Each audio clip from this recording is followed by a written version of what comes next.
And the Sharks evidently do not know how to win in the month of April. Let's go.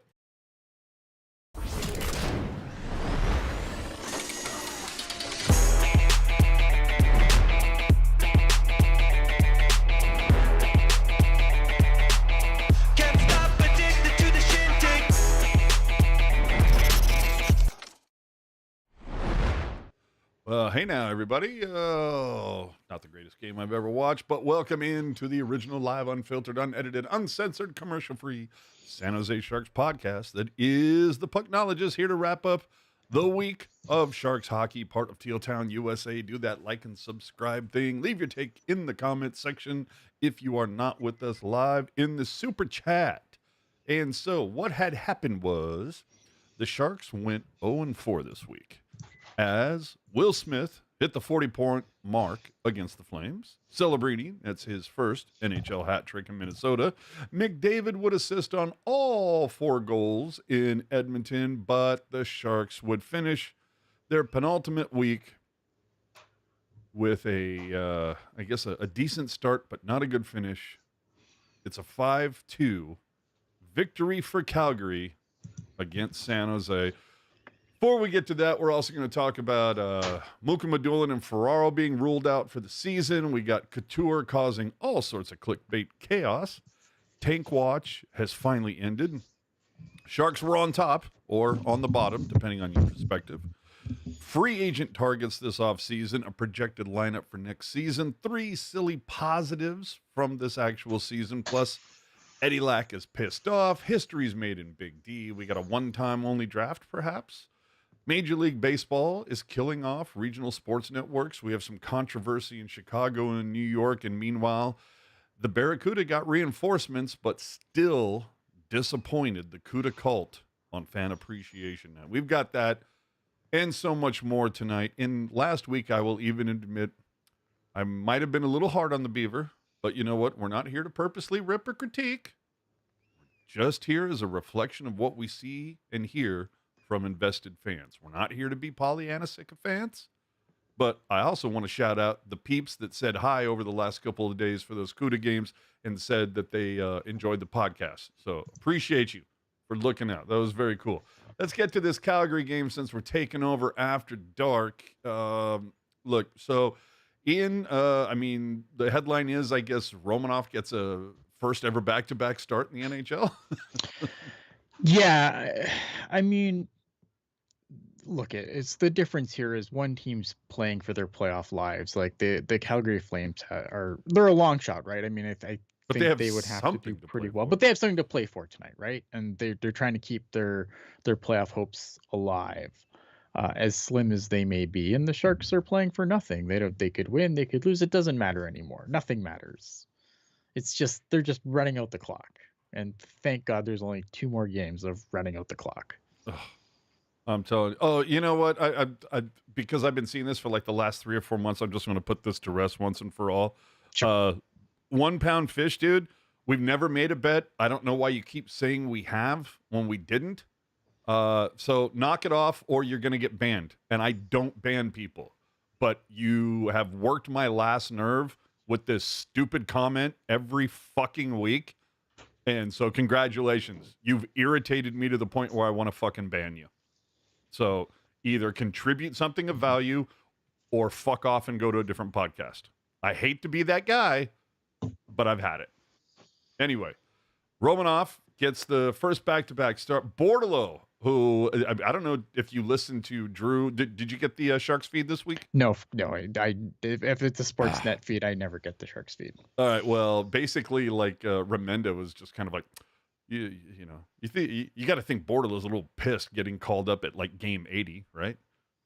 Yeah. Oh yeah. 100%. I think there's a few guys on the Barracuda that are probably a little pissed off with how the season has gone and not getting a call up. I think Bordeleau would be the highest on that list because I think he's got a couple of games to show something, right? Depending on how long it looks like.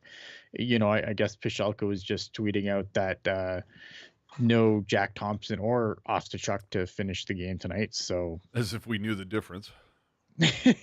No, but I mean, still, but like, again, like, so we could see some more call-ups. And, obviously Bordelot, that helps Bordelot stay in the lineup because, again, Bordelot is an emergency call-up. The Sharks have used all their call-ups already. So it's going to be interesting to see how that goes. But I mean, like, Bordelot has been one of the best Barracuda players this year, in my opinion, points wise. Like I it took me a while to warm up to him because I think that, like, I don't know. I think you get too,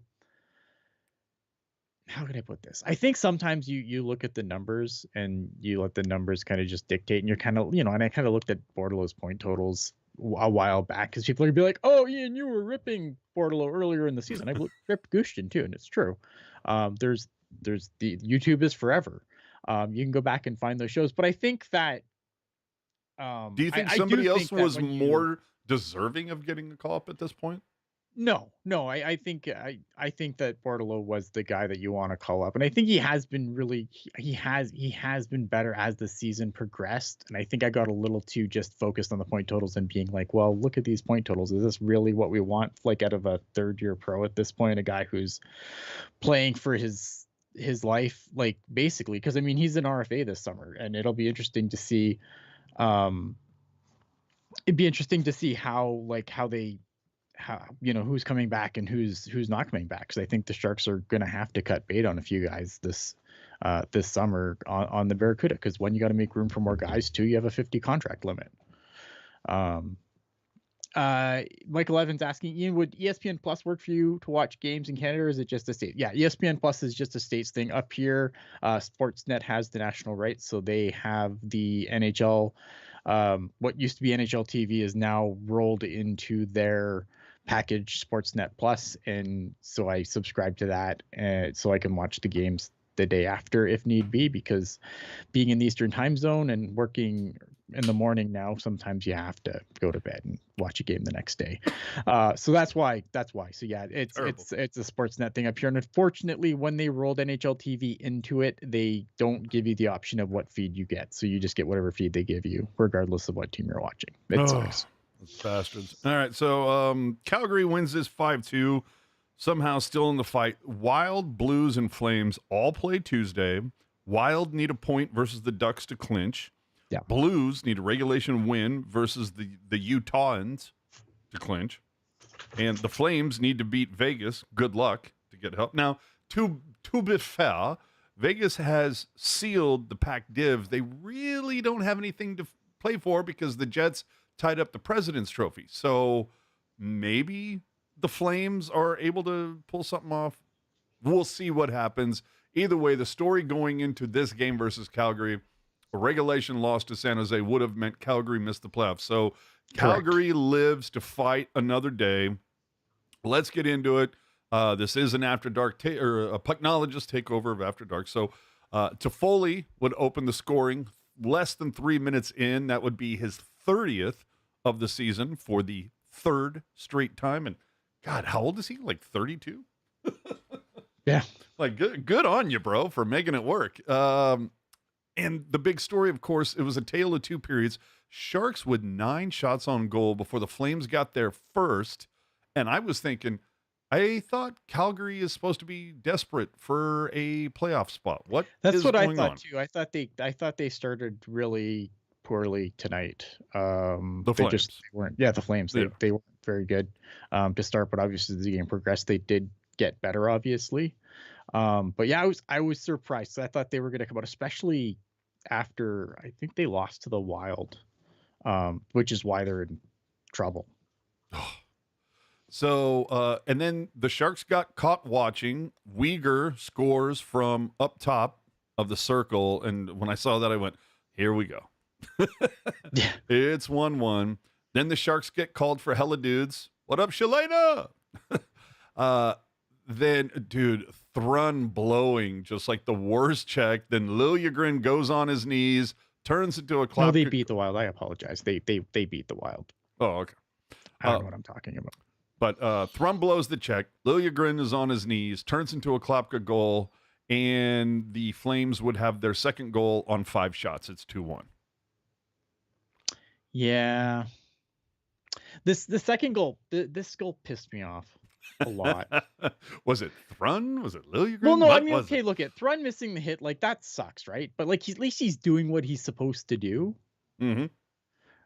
So yeah, does it suck that he missed the check? And yes, of course it sucks. But at least he tried to lay a hit because like this decor is allergic to fucking hitting people. We So then can't it all comes be to delayed. well, that's true. So then somehow Timothy Liljegren ends up behind the goal line on his knees, so he can't challenge. Like he doesn't do anything that he's supposed to do, right? Like I'm not expecting Liljegren to hit because he's fucking allergic to it. But he ends up behind the goal line, so he can't either take the shooter or take the pass. He does neither because he's on his knees behind the blue line for fuck knows why. And then obviously, like the puck goes across. It's a challenging. I mean, you probably want someone to get their stick on that puck, but that should be Liljegren. You would think. Like that's his screw up. So it's like a complete comedy of errors that ends up in the back of the net. I don't think there's a whole lot Romanov could have done there because again, you're expecting the defenseman to do it. I mean, I guess he could have tried to block the pass with his stick, but or could have used two sticks. I don't know. Maybe I don't know. Could have switched to chopsticks. I mean, I don't even know. Thank you, Eric. Eric is bringing in some post-game commentary coming in already. Toffoli saying a couple of goals that usually are preventable, almost there. Almost there? You mean like as in almost the end of the season? Almost like, over, baby. Yeah, almost like what over. the hell are you talking about, my brother? Almost goal. Also from Toffoli, it's important because it seems like we have formed good chemistry and we really want to win. And some of those guys, any chance we can eliminate some of those giveaways. I'm assuming he's talking about his awesome sleepover line mates. Again, this season is what we all thought it was going to be. Like, I don't understand how, if there's anybody like on the sidelines going, oh no, they were going to be, bubble wild card, or you know what I mean? Like, yeah, this team wasn't going to be good. This team wasn't constructed to be good. And anyone who dared to be good aside from Tyler Toffoli is no longer on the team. Hey, now I'm telling you, like, dude, not wrong. Okay, I don't know who the smartass is that just came in as Devin Setaguchi and saying hello. If only, because if that was the case, we'd be asking him to come on like tomorrow. Yeah, Seta would have some more to say than hello. I'm just saying. You like stop beating up on these guys. How many games have you played, Ian? Yeah, there you go. That's right. Also coming in from Eric during the post game, no update from Warsaw on Ostapchuk or Thompson. Yeah, they're wrapped in a teal curtain somewhere. Yeah, and they will be, and why not? Because this is all mercifully over in like 4 days. So thank God. Yeah. Going into the second period, you got Ruda tying the game off a quick pinch from the line. That I'll tell you, when I first saw it, I went, "What the fuck are you doing?" But ends up being 2-2, and then you get Farabee. William Eklund. Let's talk about that goal for a second. Oh, okay. Because William Eklund. Go on, baby. With the play there. All right. That was totally. I don't think that I think he totally knew what he was doing there when he popped that puck out behind him. I think he knew what he was doing because I think William Eklund has great hockey sense. I think he sees the ice really, really well. I think he knew what he was doing, and that's a hell of a fucking play. I dig that. Farabee looking for an Oscar nomination for his acting on a high stick from Liljegren. I mean, it's like the dude, like, okay, yeah, all right, you got a quick swipe on the chin. You didn't have to spin around holding it the entire time to make sure that everybody in the arena got a look. Like, dude, dial it down. So the Sharks at this point would have one goal on two shots 10 minutes into the second period. And you're going, what is going on? Tale of two periods based on the shots on goal, because you had in the first period, Sharks outshot Calgary 15-6. Second period, they're outshot 16-5. So it's really weird how topsy-turvy that went back and forth. Then 90 seconds into the third, Sharon Govich with one. I'm sorry, Ian. Romanov needed to have that one. He needed to challenge the shot. He needed to come out of. He was too deep in his net. Yeah, I agree. Romanov probably needs to have that one, but he would have had an easier time if he had played it a little more aggressively. And I think, look, that's just inexperience. It is. Hopefully, we'll see more from it. But when I saw that, I was just exactly what you're saying. It was like, oh, if you just come out like another 3 feet, it's different because he looks square. He just got beat. Yeah, he just needs to cut the angle down better by coming out of his net more. I think it's just a situation where I think again, like I will give Georgi Romanov credit. He has battled. Every start that he's been in, I think he's battled pretty hard. But there's always a couple of goals where you're just like, I don't know. But that was it's all the Flames would need during the Sharks' lone power play of the game until like the very end with like a minute 13 when nobody gave a fuck. The Flames ended up getting a solid shorthanded look. And dude, Romanov, we do the way. Dude, he got nudged and he looked kind of, I don't know if I'm reading too much into it, but he got like bumped and it looked like he was a little ticked that like, he was kind of like looking up at the boys going, hey, where are you at? Yeah. You know, are you going to like respond to this? Or you just, we're okay doing that? Okay. Fuck you guys. Yeah. I don't know. Warsaw has some work to do on that. Well, no, Mike Greer has some work to do on that. Because that's both ways. No, it's I mean, yeah, you Warsaw, but I mean, like, you have guys, like you've brought in guys that, like, again, like Liljegren's a guy who, like, you know, who came into the league pretty top prospect. He was drafted in the top 15, I think, right? But he's a guy, when he came over, why was he never playing in Toronto in the playoffs? Because he's not physical enough. They needed that extra element from him, and they couldn't get it, so they didn't play him in the playoffs. And then you bring him in here, and then you're shocked that, this guy can't hit anybody. This guy's not going to hit anybody. What a fucking shock, right? Like that was the thing that was against Liljegren in Toronto, was that he just wasn't physical enough. Oh man. All right. And I'm not saying it's just Liljegren that has to stand up for Romanov, but it is. It's somebody has to. Someone has to, right? Yeah. So Coronado in front, off a great pass, also taking it off of his foot, makes it 4-2. That's, you know, kind of the coffin nail. And then Serengovich with an empty netter is 5-2. But I guess, you know, you're like, but hey, not another 1-goal loss. I guess there's none, but the 9th straight loss, and the Sharks are 0 for April.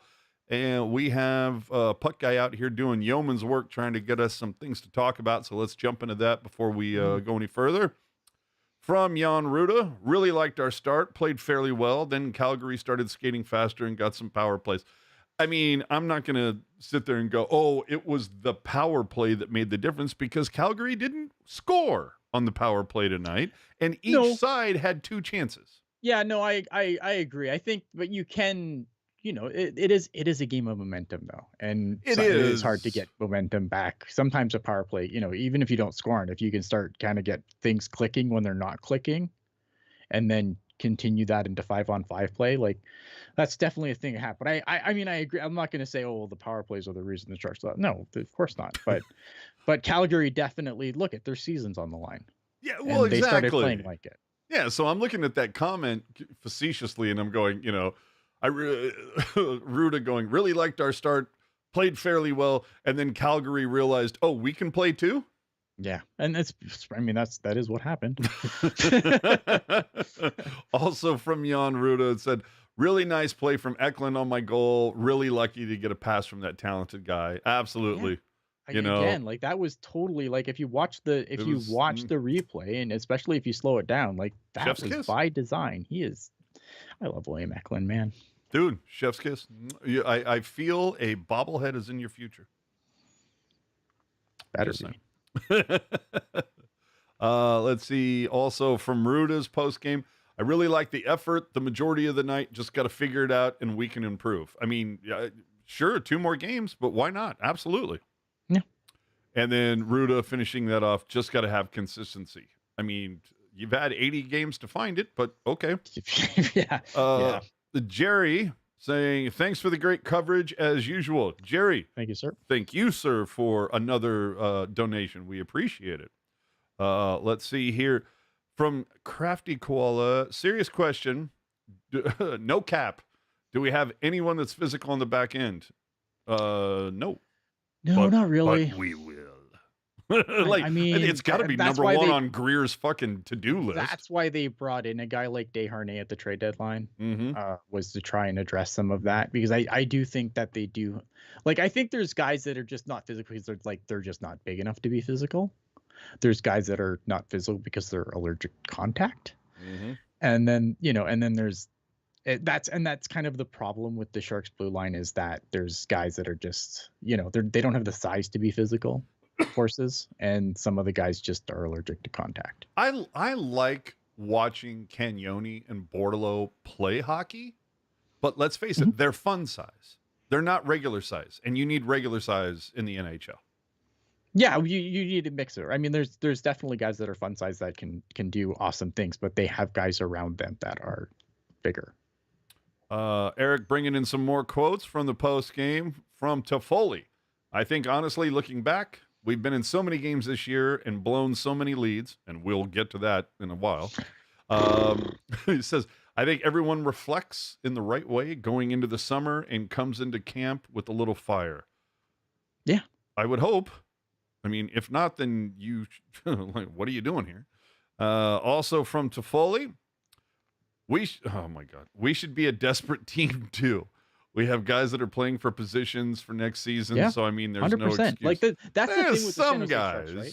Well, no, but that's the thing, right? Like even if you're not here, like some of these guys are playing for the other 31 contract teams next year, right? There's other jobs in the league other than San Jose Sharks, but I mean, like the San Jose Sharks, you look at this team. I mean, this is a team that's going to obviously have to bring in some players to hit the floor. Just to get the salary cap floor, right? And like, yeah, I mean, there's position. Like, again, you bring up a guy like Thomas Bartle, maybe a little late in the season. He's not on a fantastic line that's really conductive to success, but he gets 3 games to try and show something to make the Sharks want to bring him back next year as a restricted free agent, not just walk him to not just to see if they don't qualify for something along those lines, right? Like there's jobs to be won here, and it's frustrating to see some of these players that just, like, you would think that they have more to play for, and they can't seem to find that gear.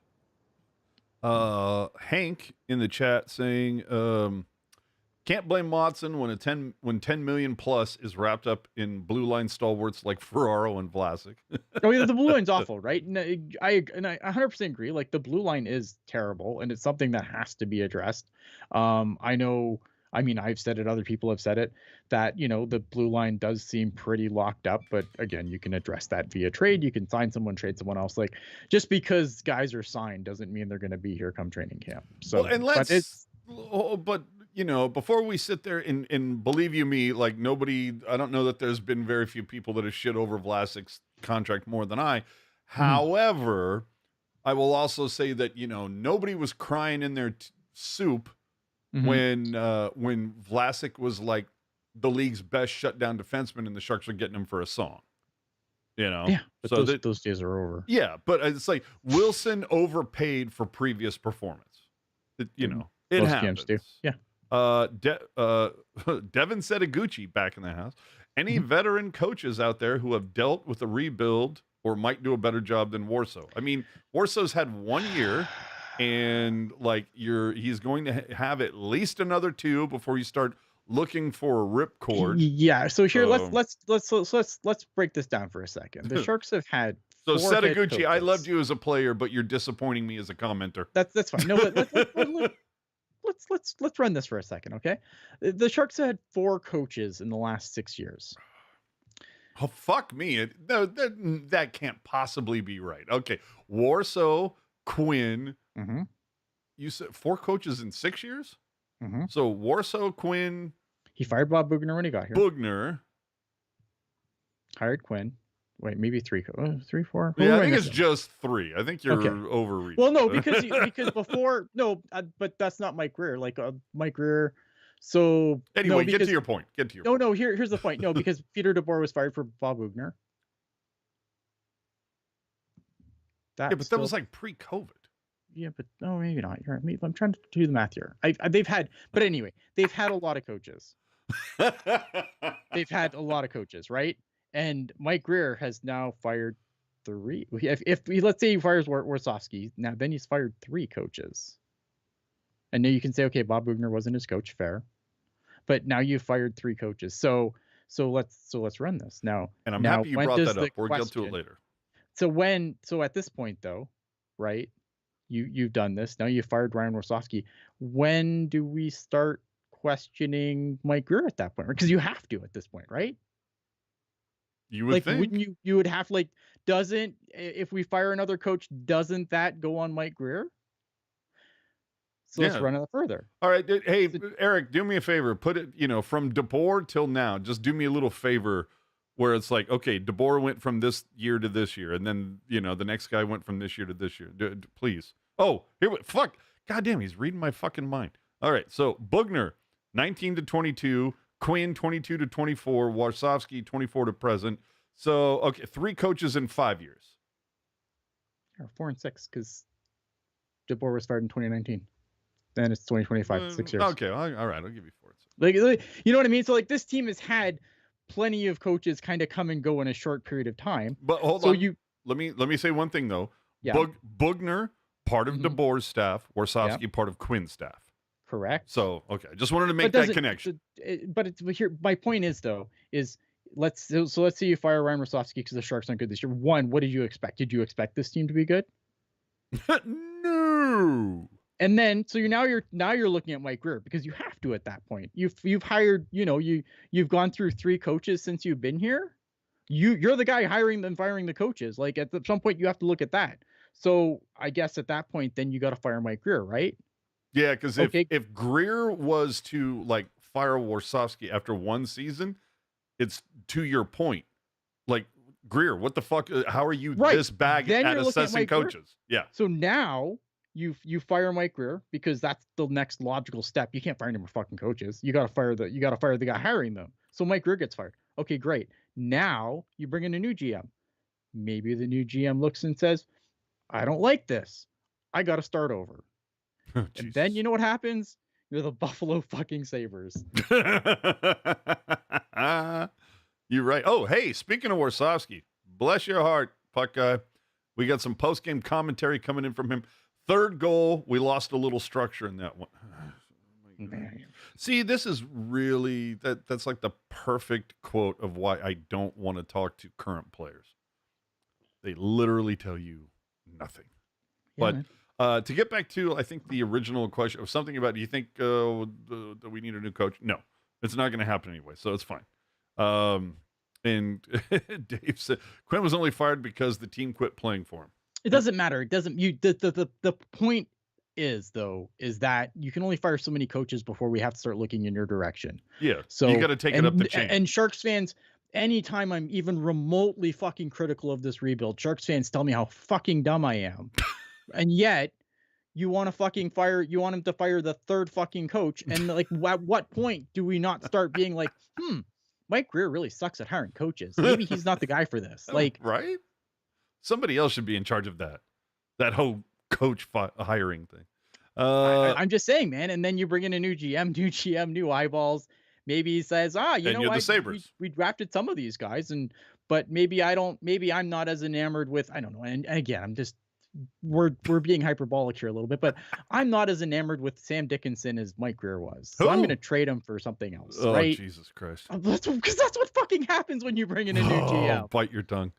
From Warsofsky postgame, we handed them 2 goals early in that first period after having a really good period. You just can't do that, and that's what we did. So you can't do what they did. And the other thing, hold on.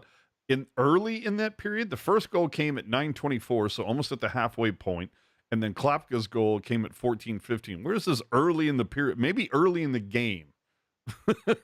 Early in the period, I don't think so. The other thing I want to know, and I'm sure there's going to be a little more commentary coming into this postgame before we move on. The one thing that did tickle me a little bit, during intermission, the guys are talking about, oh, you got to hit on your draft picks. You know, Al and Nolenberger were talking about, oh, you gotta nail them, and then started talking up, look at what they did with Celebrini and Smith, and I'm like, I mean, if you blow the number one pick, you shouldn't have the job. So it was just weird to hear them talking about. Didn't the Sharks do a really good job by taking the best player with the highest pick? It was, you know what I mean? And so, and then the funny thing is, as they're going to break, Al said something about like, go and check out that 2023 draft, the first by Mike Greer. And when I heard that, I went, wasn't Greer sitting in the GM chair when they traded down and chose Beasted in 22? Yeah, that draft is brutal. It is, but it was just like the first draft by Mike Greer, and I'm like, technically not. Yeah, because that work was like that. It was work done before he got here, but he still had to sign off on it. But either way, like facts matter, and so not 2023, not Greer's first. I also think it's pretty early to start glazing a 2-year-old draft. Like, if you're going to praise, let's also hear like a critique of 18, 19, and 20. You had 19 guys taken, and Bordeleau and Gushkin are the only ones that are still here. And, and I've mentioned it several times. They went 10 years and took like 67 guys. Ferraro is the only one still here. So it's like, if you want to glaze 2 years ago, sure. But you're going to have zero credibility doing it if you're not going to call balls and strikes and talk about, the shit where they got it way wrong. I'm just saying. Let's finish off some more quotes here. What is it? What was it? No message whatsoever, Warsofsky, about Smith off for the first power play. So whatever Smith did, didn't hear anything from the officials. Maybe the officials are just like, dude, you guys suck. Just sit down.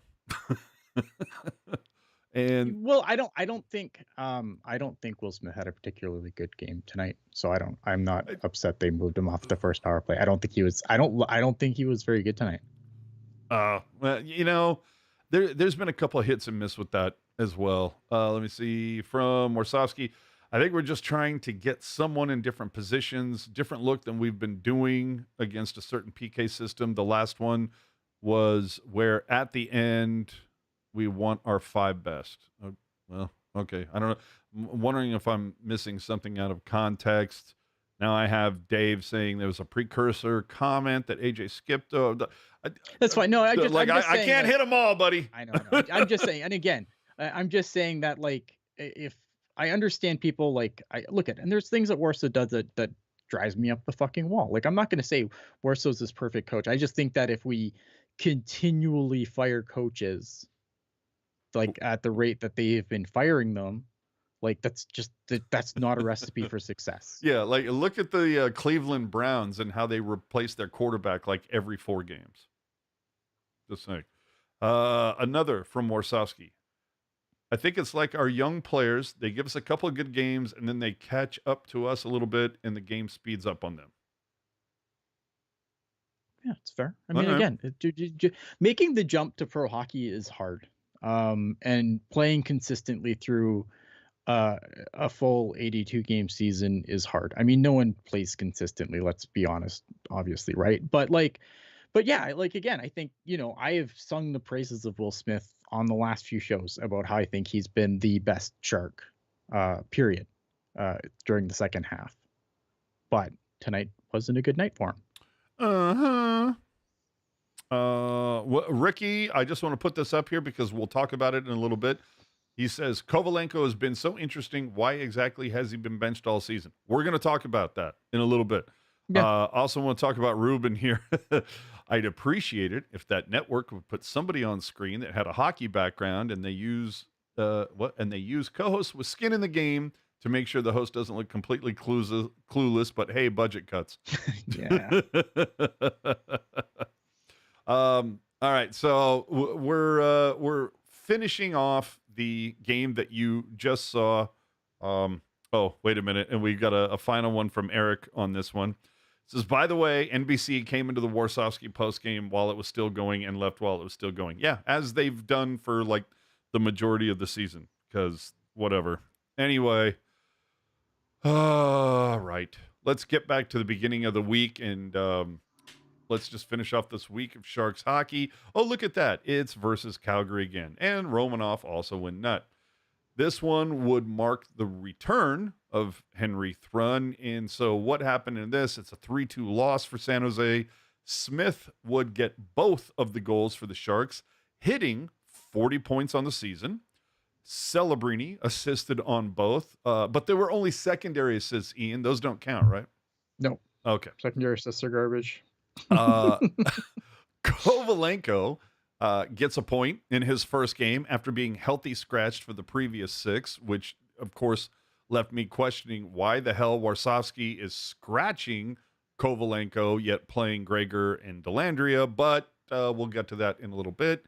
And it is yet another game where the Sharks are unable to hold a lead. How many is that now? 34 for those of you with a bingo card. Then we would move on to the game at Minnesota, the drunkest game that ever drunked this season.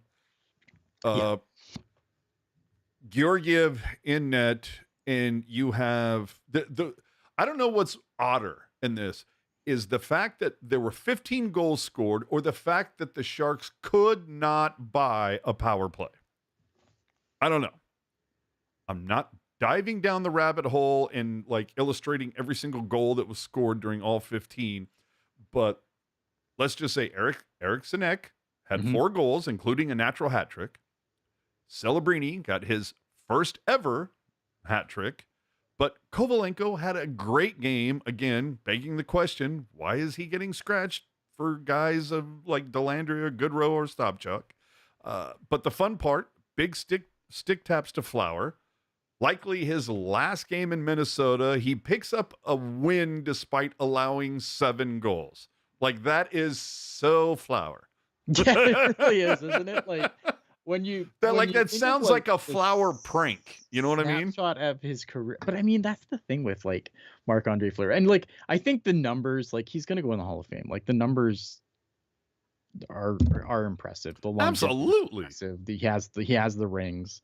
But like, yeah, there was, I mean, it was kind of like just like his last few games here have been a real snapshot of like his career, because there was some time in the after those initial cups with Pittsburgh that like he had some rough goes, and this was definitely one of them. Either way, it's just that was incredible to let in 7 goals and you pick up a W. And the other thing I want to know, is Celebrini the last guy to score a hat trick on Fleury? Like that's he might be. Yeah, that's something. That's a trivia answer down the road. Yeah. In this game, you also saw Macklin Celebrini pass Pat Falloon, his 59 points that were most by a Shark as a rookie. And Falloon did that in 79 games. Macklin, in his 66th game, passed him with 3 to spare. So you're like, this just in, Macklin Celebrini is great. But yeah, might be good. Might be good. The really fun part of this one, of course, was the post game. And I'm not here to knock on Shang. I'm pretty sure he was the one who asked the question. Said Toffoli couldn't help but laugh when asked if this was the kind of game you throw away the tape. And Toffoli goes, I mean, we gave up 8 goals, so I'm pretty sure we're going to look at the tape. Yeah. And I'm going, thank you. Like, and this isn't a dig at Shang. There's a lot of people who say, when they have a bad game, is this one where you burn the tape? Fucking no. You study the hell out of it and highlight all the fucking things you did wrong, so you don't do them again. There's some times where you have to just kind of burn the tape, but I think for a team that's perpetually bad, you probably can't. Like if you're a good team, right, and you have a game like that, but like you're Winnipeg, let's say, right, and you're gonna win the President's Trophy. I think they did win the President's Trophy tonight. Like that, then you burn the tape. But when you're the San Jose Sharks, you probably have to watch all the tape, unfortunately. Yeah, if anything, it should be like a Clockwork Orange. Oh, we're gonna hold your eyelids open and you're gonna stare at this, man. The other fun thing from the Minnesota game, Lund would get his first NHL assist on the Grundstrom goal. I will say there was some pretty abominable officiating, but when there's 15 goals scored, what are you going to do? The fact that the Sharks couldn't buy an interference call, a hooking call, fine, whatever, but it's another 1-goal loss, another blown lead. There ends up being their 7th straight loss. And it's 4 out of 5 in April that they lose by 1 goal. And you just go, that's so Sharks. I mean, that's kind of the way that it's run this season. That would lead us into the game on Friday versus Edmonton. You have Jan Ruda finally returning after Mario went out with what we learned quickly was a broken ankle. We didn't have to try to decipher what the injury was like we had to with Mukhamadullin. We all saw Mukhamadullin, the way he went down. I don't know why didn't think it was his shoulder, but hey, what do I know? Yeah. So versus Edmonton, you got McDavid assisting on all 4 Oilers goals. We get it. Also good player. Might be good. Connor McDavid. People are saying. Many people are saying. Former Shark, Ty Emberson, scores the 2nd goal for Edmonton. Smith and Thrun get the only 2 goals for San Jose. And like we said earlier at the beginning of the week, Smith with both Smith had a good week is what I'm trying to say. Yeah. But they took another tie into the 3rd period. So, of course, they would lose it by a single goal after you toss the empty netter. And, of course, who gets the game winner? Corey fucking Perry. Are you serious? Yeah. Shut up. So that's how this week shook out for San Jose. Is there anything more we can say about the 4 games that occurred this week, aside from the fact that the Sharks drew 3 penalties on Monday against Calgary and then drew 3 more in the following 3 games? You know what you have to do to draw penalties? Work. You have to have the puck. Many people are saying. All right. So something we talked about last Sunday, it finally came down. Mukhamadullin ruled out for the rest of this season, where it's no shit. Shoulders are the worst. Oh, dude. They're just it's really unfortunate. Because he's gonna miss the rest of the season, obviously, which means no Barracuda playoffs, no anything. So that sucks, obviously. And then you spend half of your time off rehabbing, which is never fun. Buddy Bandit said, "Are people still upset we don't have Emberson? I mean, have you looked at the Sharks' blue line lately? Yeah, I mean, I don't give a fuck, but it's would he stand out in this chorus of mediocrity? We don't know. But anyway, Mukhamadullin ruled out. It does seem silly that it was so secretive, despite being so obvious what the injury was. And evidently earlier this week, Warsofsky would not say what the injury is, could not confirm whether it would require surgery. Meanwhile, Ferraro went out for the season after blocking that shot versus Minnesota, and we learned almost immediately, it's a broken ankle. He's gone. Yeah. Well, you know why? Because it was reported. It wasn't reported by the Sharks media first. It was reported by somebody in Minnesota, right? By someone in Edmonton, I think, or Minnesota. Oh, that's too funny. Pashelka came out with a tweet. I want to say this is following the Minnesota game. Basically said, tonight is Lucas Carlson's 9th game with the Sharks since his recall on the 21st of March. And if the CBA knowledge is accurate, Carlson will have to go through waivers if he plays a 10th game. Not sure if the Sharks want that.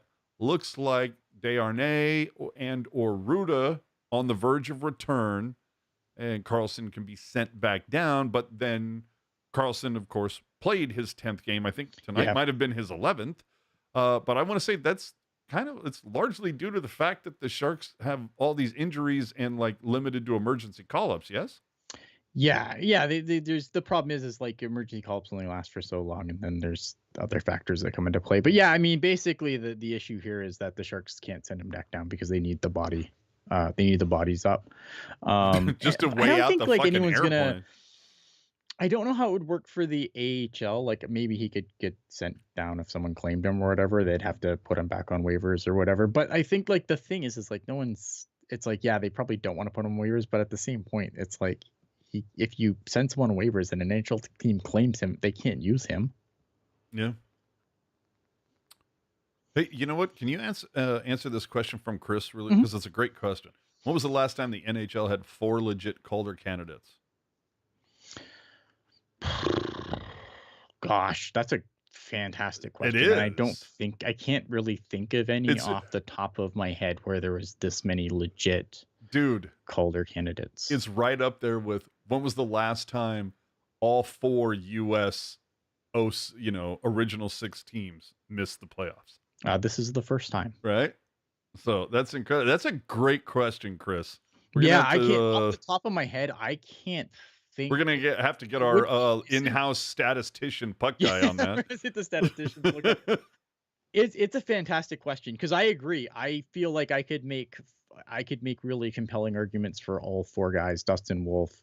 Because it always seems to be like a 1-2 fight, maybe a third. Yeah, if you're lucky, it's like a one. It's usually a 2-horse race. Yeah, like remember Skinner and Couture. It's usually a 2-horse race. I can't think of a year where I could make a compelling argument for this. Although it felt like Bedard's year, that was a runaway. Yeah. So yeah, and usually that's the way it is, right? Like there's usually one rookie that kind of runs away with it. Makar was a runaway, right? I feel like it. Sometimes you get a race between a couple of guys, but 4 guys like this, I can't even think of. And the fact that you see like 4 guys, like we were just talking like 2 weeks ago, where Celebrini had just an awful week and Hudson just went off. And then the following week, like again, Celebrini didn't have the best week and Hudson had another week where he teed off. But this week, the tables flipped. So we'll get to that in a little bit. But yeah, that's a great question, Chris. Puck guy. We get Andre's question here. Andre question. Do you think Chernyshov, Cagnoni, and Dickinson are part of the Shark squad next year, like Smitty and Celebrini are now? I'm going to say before I let not Sam Dickinson. Yeah, I was going to say not Sam Dickinson.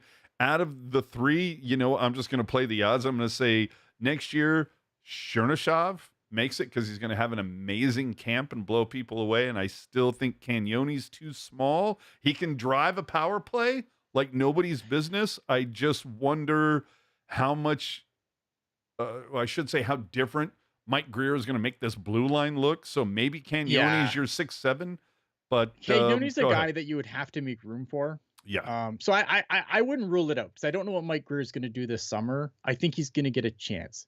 Chernyshov's going to be interesting because obviously he does, before he went down and kind of just had his way in Saginaw, he was, he played between the 2 Russian leagues, right? And he spent some time in the KHL as well. So, I mean, he has that pro game experience. So I think I agree. Like, I think if you had to circle one guy that could be on the team, I think Chernyshov probably would have the inside track.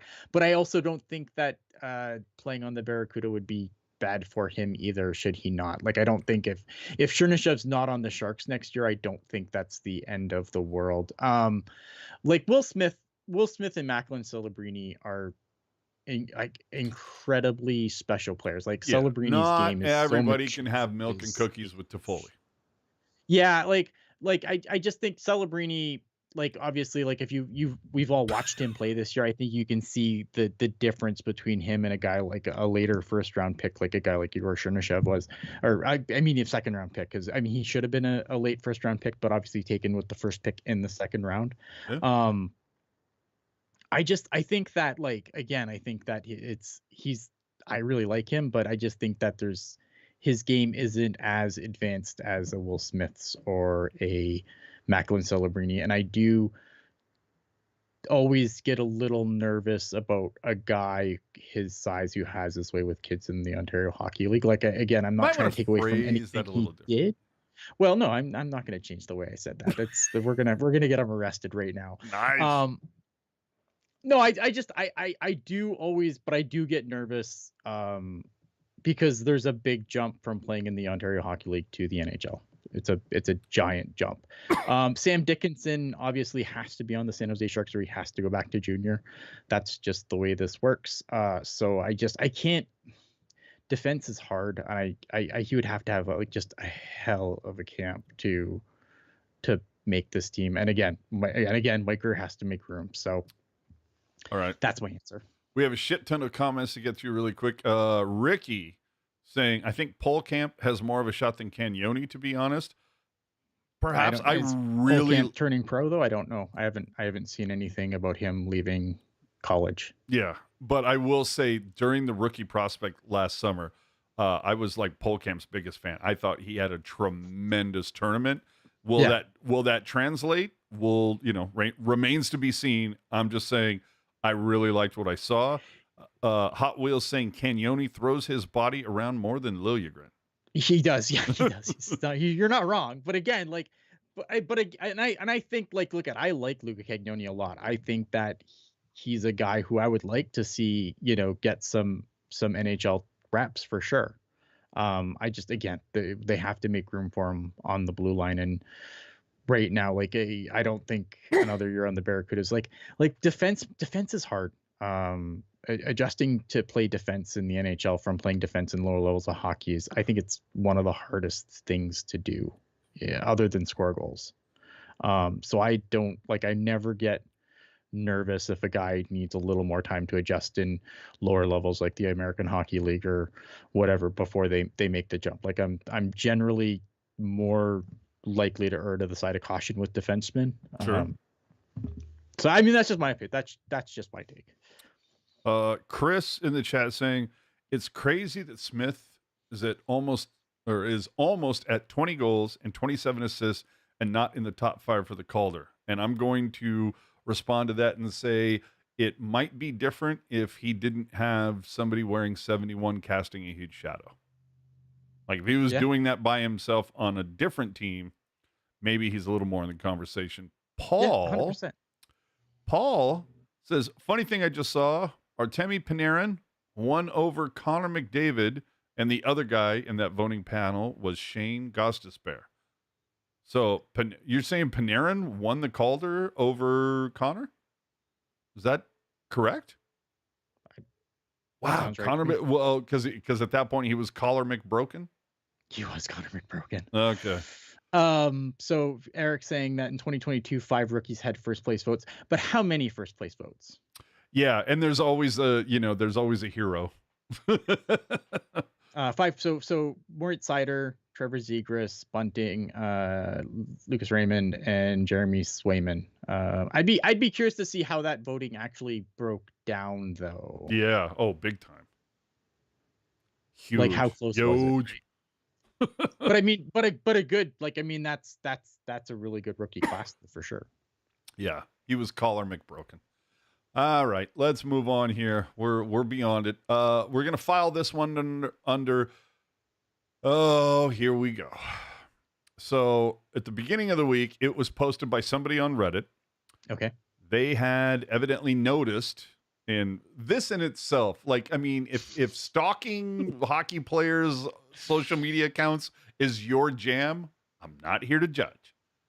Just saying, somebody on Reddit posted they had noticed that Couture evidently scrubbed his Instagram of any photos of him wearing Shark stuff and unfollowed a bunch of players and unfollowed the official Sharks account. And then evidently the next day he went back into his account and followed all the guys back and followed the official Sharks one. And so I'm just here to say, look, obviously we know nothing. But I will also say there's been no mention of him at practices by the media. And if he was there, they would say something. There was a big brouhaha a couple weeks ago, just after the deadline, when Logan missed the team photo. I'm quite sure if Logan was at the games up in the suite, there'd be a camera on him at least once or twice. I mean, Jesus Christ, they put the camera on Steph Curry like 18 times last week, and he didn't even play the same fucking sport. It's true. So if Logan was there, chances are they'd put the camera on him a couple times. So that all fanned the flames of speculation on social media and made content for some clickbait articles. Now, that said, the morning of the game versus the Wild, Shang did ask Warsofsky, hey, can we get any type of an update on Couture? Like, when's the last time you spoke with him? Mm-hmm. Do you know where his head's at? Anything like that? And Warsofsky was very curt in his response. It was just like, Logan's not here. I'm focused on the game tonight. And so, again, I'm not here to clickbait anyone or make presumptions, but a lot of hyperbolic speculation would be quelled if Couture and the Sharks could just, I don't know, provide an update. Maybe you have him do 10, 15 minutes with Brody. And, I'm thinking about it. I went and looked at his numbers. I'm like, it really fucking sucks because he's only 67 games away from his silver stick, which he would have had already. Yeah. Like 2 years ago. But the point being, hey, Sharks, without an official update, it's the clickbait and the fan fiction is going to continue. I would love to know what's going on there. Yeah, I don't know, man. Like, again, like this stuff doesn't interest me. Like, It doesn't interest me, but it's just like when I'm scrolling down, like, maybe there's something interesting on Reddit today, and it's nope, not today. Nope. You know what? I will say this though about Logan Couture.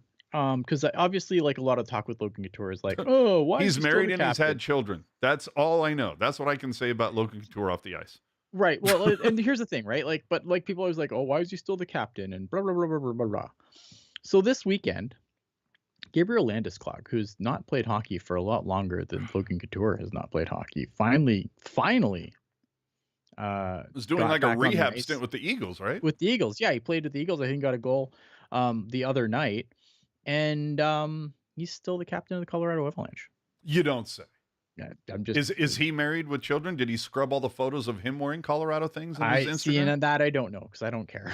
Exactly, and I don't fucking care either. I just want to say, like, because and I've done it too. I'm like, oh, he's probably done, but like, never say never, because like again, like Gabriel Landeskog, different situation, obviously different injury, but again, 3 years. Well, and again, I go back to the whole shit that went down when Evander Kane missed a team photo and a certain contingent of people lost their fucking minds with stupid speculation and then didn't have the balls to own it when they were called out for getting it wrong. But anyway, I digress. The other thing I did want to note before we move on to some other shit, should be noticed, there were some fans that took exception. We talked about it last week. They were pissed off because the Sharks held fan appreciation night, but they didn't do their whole, jersey off the back thing. Mm-hmm. Well, reportedly, that's going to happen during the actual final home game this Wednesday. Now, that probably should have been better communicated to the fans. Sure. But that's why I'm sharing it now. I'm just I understand if you were like fucking heated and thought, that one, that those two activities go hand in hand, like fan appreciation night means jersey off the back. Just sharing information. Tank watch. Sharks win. The Sharks have won the Tankathon. It's official. The date and time of the 25 draft lottery has not been officially announced yet. However, Chris Johnston is saying May 5th or 6th. Yeah, Cinco de Mayo would be the fucking jam, dude. The Sharks are now guaranteed to have a top 3 pick, have the best odds, again, for the second straight season, to get the number 1 pick. Ian, I feel like just having another top 3 pick, pretty good. Yeah, I think this is the best case scenario for the Sharks. You get obviously the opportunity to have the best odds in the draft lottery to draft first overall. But the worst you can do is fall to 3. The Sharks are going to get a hell of a player, regardless of where they draft. And in this draft, I think it's great. Now, that being said, let me ask you, would you like to see the Sharks finish with the number 1 pick for the second straight year? And, that would, throw them off that they can't do it again. No, they could, because they didn't move up.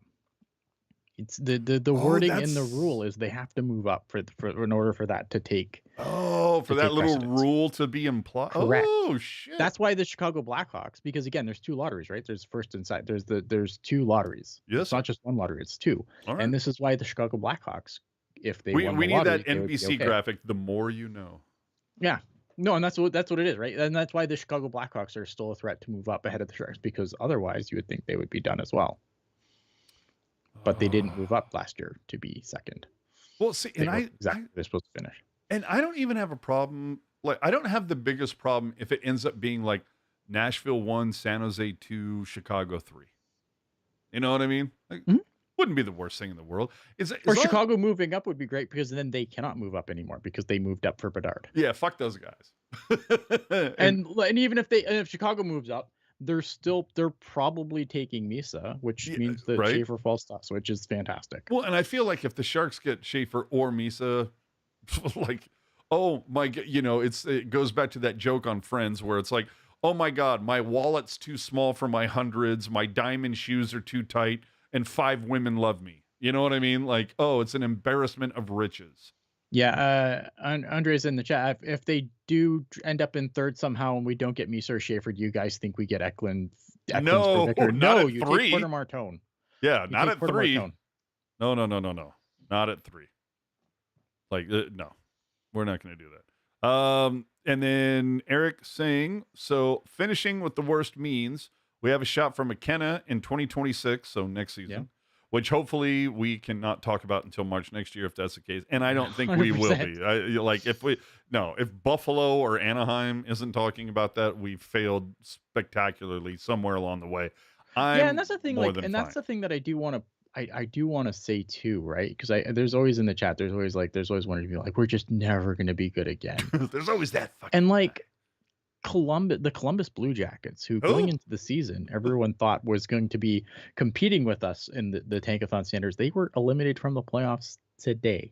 And weren't they considered to be Tankathon people? And that was before the tragic death of Johnny Hockey? 100%. Yeah. Oh my gosh. And aren't they? Or they're not still in the wild card spot, are they? They were officially eliminated tonight. But okay, with 1 week left, correct. And this is a team that everybody thought was going to be like writing their fucking checks back in Thanksgiving, 100% American Thanksgiving. Yes. All right. So anyway, back to the point. Tank Watch is over. The Sharks have won. Will obviously be live. I can guarantee you. I don't know if it's going to be like Eric and Jules at Calder's again and everything like that, but there will be some form of a live cast. Join us, won't you? There's going to be a live cast where we sit there and wait for Daly or whoever to flip those cards. Absolutely. Dang right. Back to Calder Watch for a second. We touched on it a little bit earlier. Let's just give us an update here. Celebrini right now, this does not, did not get on the score sheet tonight. All right, so these numbers continue to be accurate. Mm-hmm. Celebrini, 62 points over 67 games. That is 0.93 points per game. Hudson, 64 points, so 2 points better, but 80 games played. So 2 points better, but he had 13 extra games to get those. Mm-hmm. So he's 0.80. So Celebrini has a 0.13 point per game lead on him. Over the last 5 games, Celebrini has 3 goals, 6 assists, is a +8, and 1.8 goal or points per game over that stretch of the last 5. Meanwhile, Hudson, a singular goal, a singular assist, 4 and 0.40 points per game over the last 5. So my point being, Celebrini had a hell of a week, whereas Hudson did not. Now, I am still somebody who's going to say, unfortunately, Hudson will win the Calder. I also want to toss the whole, Lane plays for a playoff team, so he should get it. And I'm like, yeah, you're making my point for me. It's like Celebrini is destroying the numbers, and he literally plays on the worst fucking team in the league. Yeah, again, I could make I feel like I could make a really compelling argument for all 4 guys: Michkov, Hudson, Celebrini. Oh, see, I think I could make like a big argument for Celebrini. It's like, it's got to be tough. You're playing versus Hudson. It's like you're playing on the worst team versus the team that's on a playoff bubble. You're Celebrini. You're a forward playing against a defenseman, so you're on average getting like playing 3 or 4 minutes less a game. Not to mention the fact that you missed 12 or 13 games, and your points per game average is better than the other guy. Like, but I still think Hudson's going to get it because, the last time a guy who did this was Nick Lidstrom. Yeah, I and where they play. Compelling argument, and I think it matters. I think that, I think that I understand obviously that, like, again, I feel like but I understand the argument that, like, look at this team again. This is not a team that was supposed to be in the playoffs this year. They are yet Montreal another team. Yeah. Oh, okay. I didn't realize. Like this wasn't supposed to be a playoff team. So they're like the anti-Nashville? Yeah. Yeah, look at they've obviously look at teams fall out. Teams, like, if you looked at the East starting the season, right? Like, you probably didn't have the Rangers season going the way it did. Right? And we'll get to that in a little bit. Let me let you know. But you know what I mean? Woo. Like, if you look at the teams that, like, if you looked at a lot of the teams that made the playoffs last year, you're like, who are they crossing to get in, right? And that's like, no one expected the Rangers to be as shit as they were. And that kind of, and the Islanders were in last year too, and they're not in this year, so which left room for 2 new teams to get in, which is awesome. Like, I'm super excited for the Senators, and it's always good to have the Canadians. I think having Canadian playoffs it's going to be fun, right? Are they going to be long for this world in the playoffs? Probably not, but it's still a good story. Absolutely. Vincent in the chat, I'm not sure about this, saying, isn't the latest poll for Rookie of the Year among media like 87% Hudson? I have no idea. I want to know where the hell this poll is. Like, how do I go look at it? On ESPN, probably. Oh, ESPN. I trust nothing that ESPN provides. I'm just saying. What is this? It says also quite rich coming in defense of Hudson, since Lane is basically a 4th forward out there. I mean, hey, we all can't be Erik Karlsson the second. Kev Cooper with the super chat. Thank you so much. Good person. Says Ty Stonehands Delandria has 1 goal this year with a shooting percentage under 2% and 900. I love this. Wait, did I do this on accident? And 9,876 fumbled passes to his tape. We're going to get to him in a minute. But Kev, Thank you so much. We're going to get to him in Stock Down, but I thank you so much for that, because I swear to God, I'm like, wait a minute. Did I just read my own burner account? Yeah. That was awesome. So like right now, what are you saying? And the Boston Bruins, obviously, they are gone too. So yeah. But Ian, Bruins, what are you saying for Calder? And I'm so sick of the term Calder-Brini. I hate that term. But anyway, what do you think? Is it Hudson or Calder, or Hudson or Celebrini? I think it's going to be Hudson, just because, again, recency bias. I'm glad that Mukhamadullin Celebrini had the game he had against Minnesota to kind of make it a conversation again. But I just feel like, and it was fun that it came that we had the game against Wolf tonight. Yeah. But I just think that the momentum kind of like Celebrini went a little quiet offensively, and and Cole Hudson went off, and now the Canadians are going to make the playoffs. And like, should that matter? Probably not, but it's going to. Like, that's how voters are gonna the voters to voters, that shit matters. I think it should matter? No, I don't think it should be relevant, but it's gonna matter. Yeah. Well, and again, I still go down to three things. Hudson plays for a playoff team, and again, things that shouldn't matter. Plays for a playoff team, plays in the the right time zone, plays in the right country. That's what I think he's going to do it. So yeah, I mean, like, but again, like, do I think that, I don't know, like, would I be ecstatic for Celebrini to win? Of course I would be. But I don't know, man. Like, it's not like the Calder dictates future success. So yeah, let's ask Couture about that. It is what it is, man. All right. I have made the argument for Macklin Celebrini a bajillion times. I don't need to make it again. And like I said, I'm here for it, but to me, there's the optimist, there's the pessimist, there's the realist. I am a realist.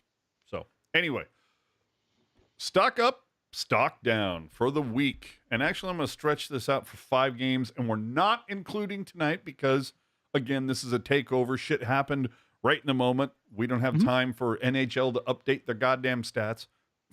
So stock up this week. I have 3 names, and 2 of them you might go, I've heard of those guys. Macklin Celebrini.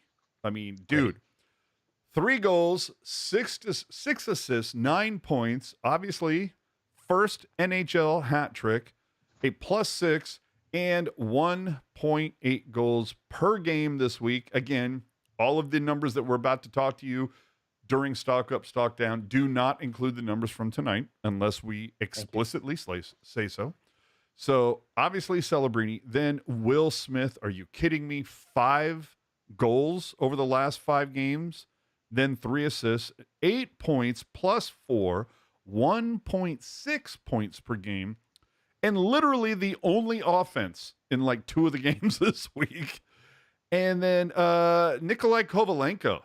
Dude, you only played in 3 games over that 5-game stretch, and you still had 3 points. You were a +3, 1 point per game. Again, begging the question, why the fuck is Warsofsky scratching me over Dellandrea and Goodrow and Ostapchuk? Well, Ostapchuk is the sexy new toy that Mike Greer has brought in, and sexy new toy. But I do think it's funny though that the names that I mentioned, those are all like 4th line guys. Where's Kovalenko playing? Who's he playing with? Yeah, no, I'm not. I am not disagreeing. I'm just telling you that. Like, okay. Anyway, Noah fucking Gregor. Yeah, Noah fucking Gregor being in the lineup is absolute fucking. You know what though? At least that fucking guy had an assist tonight. Travesty. Huh?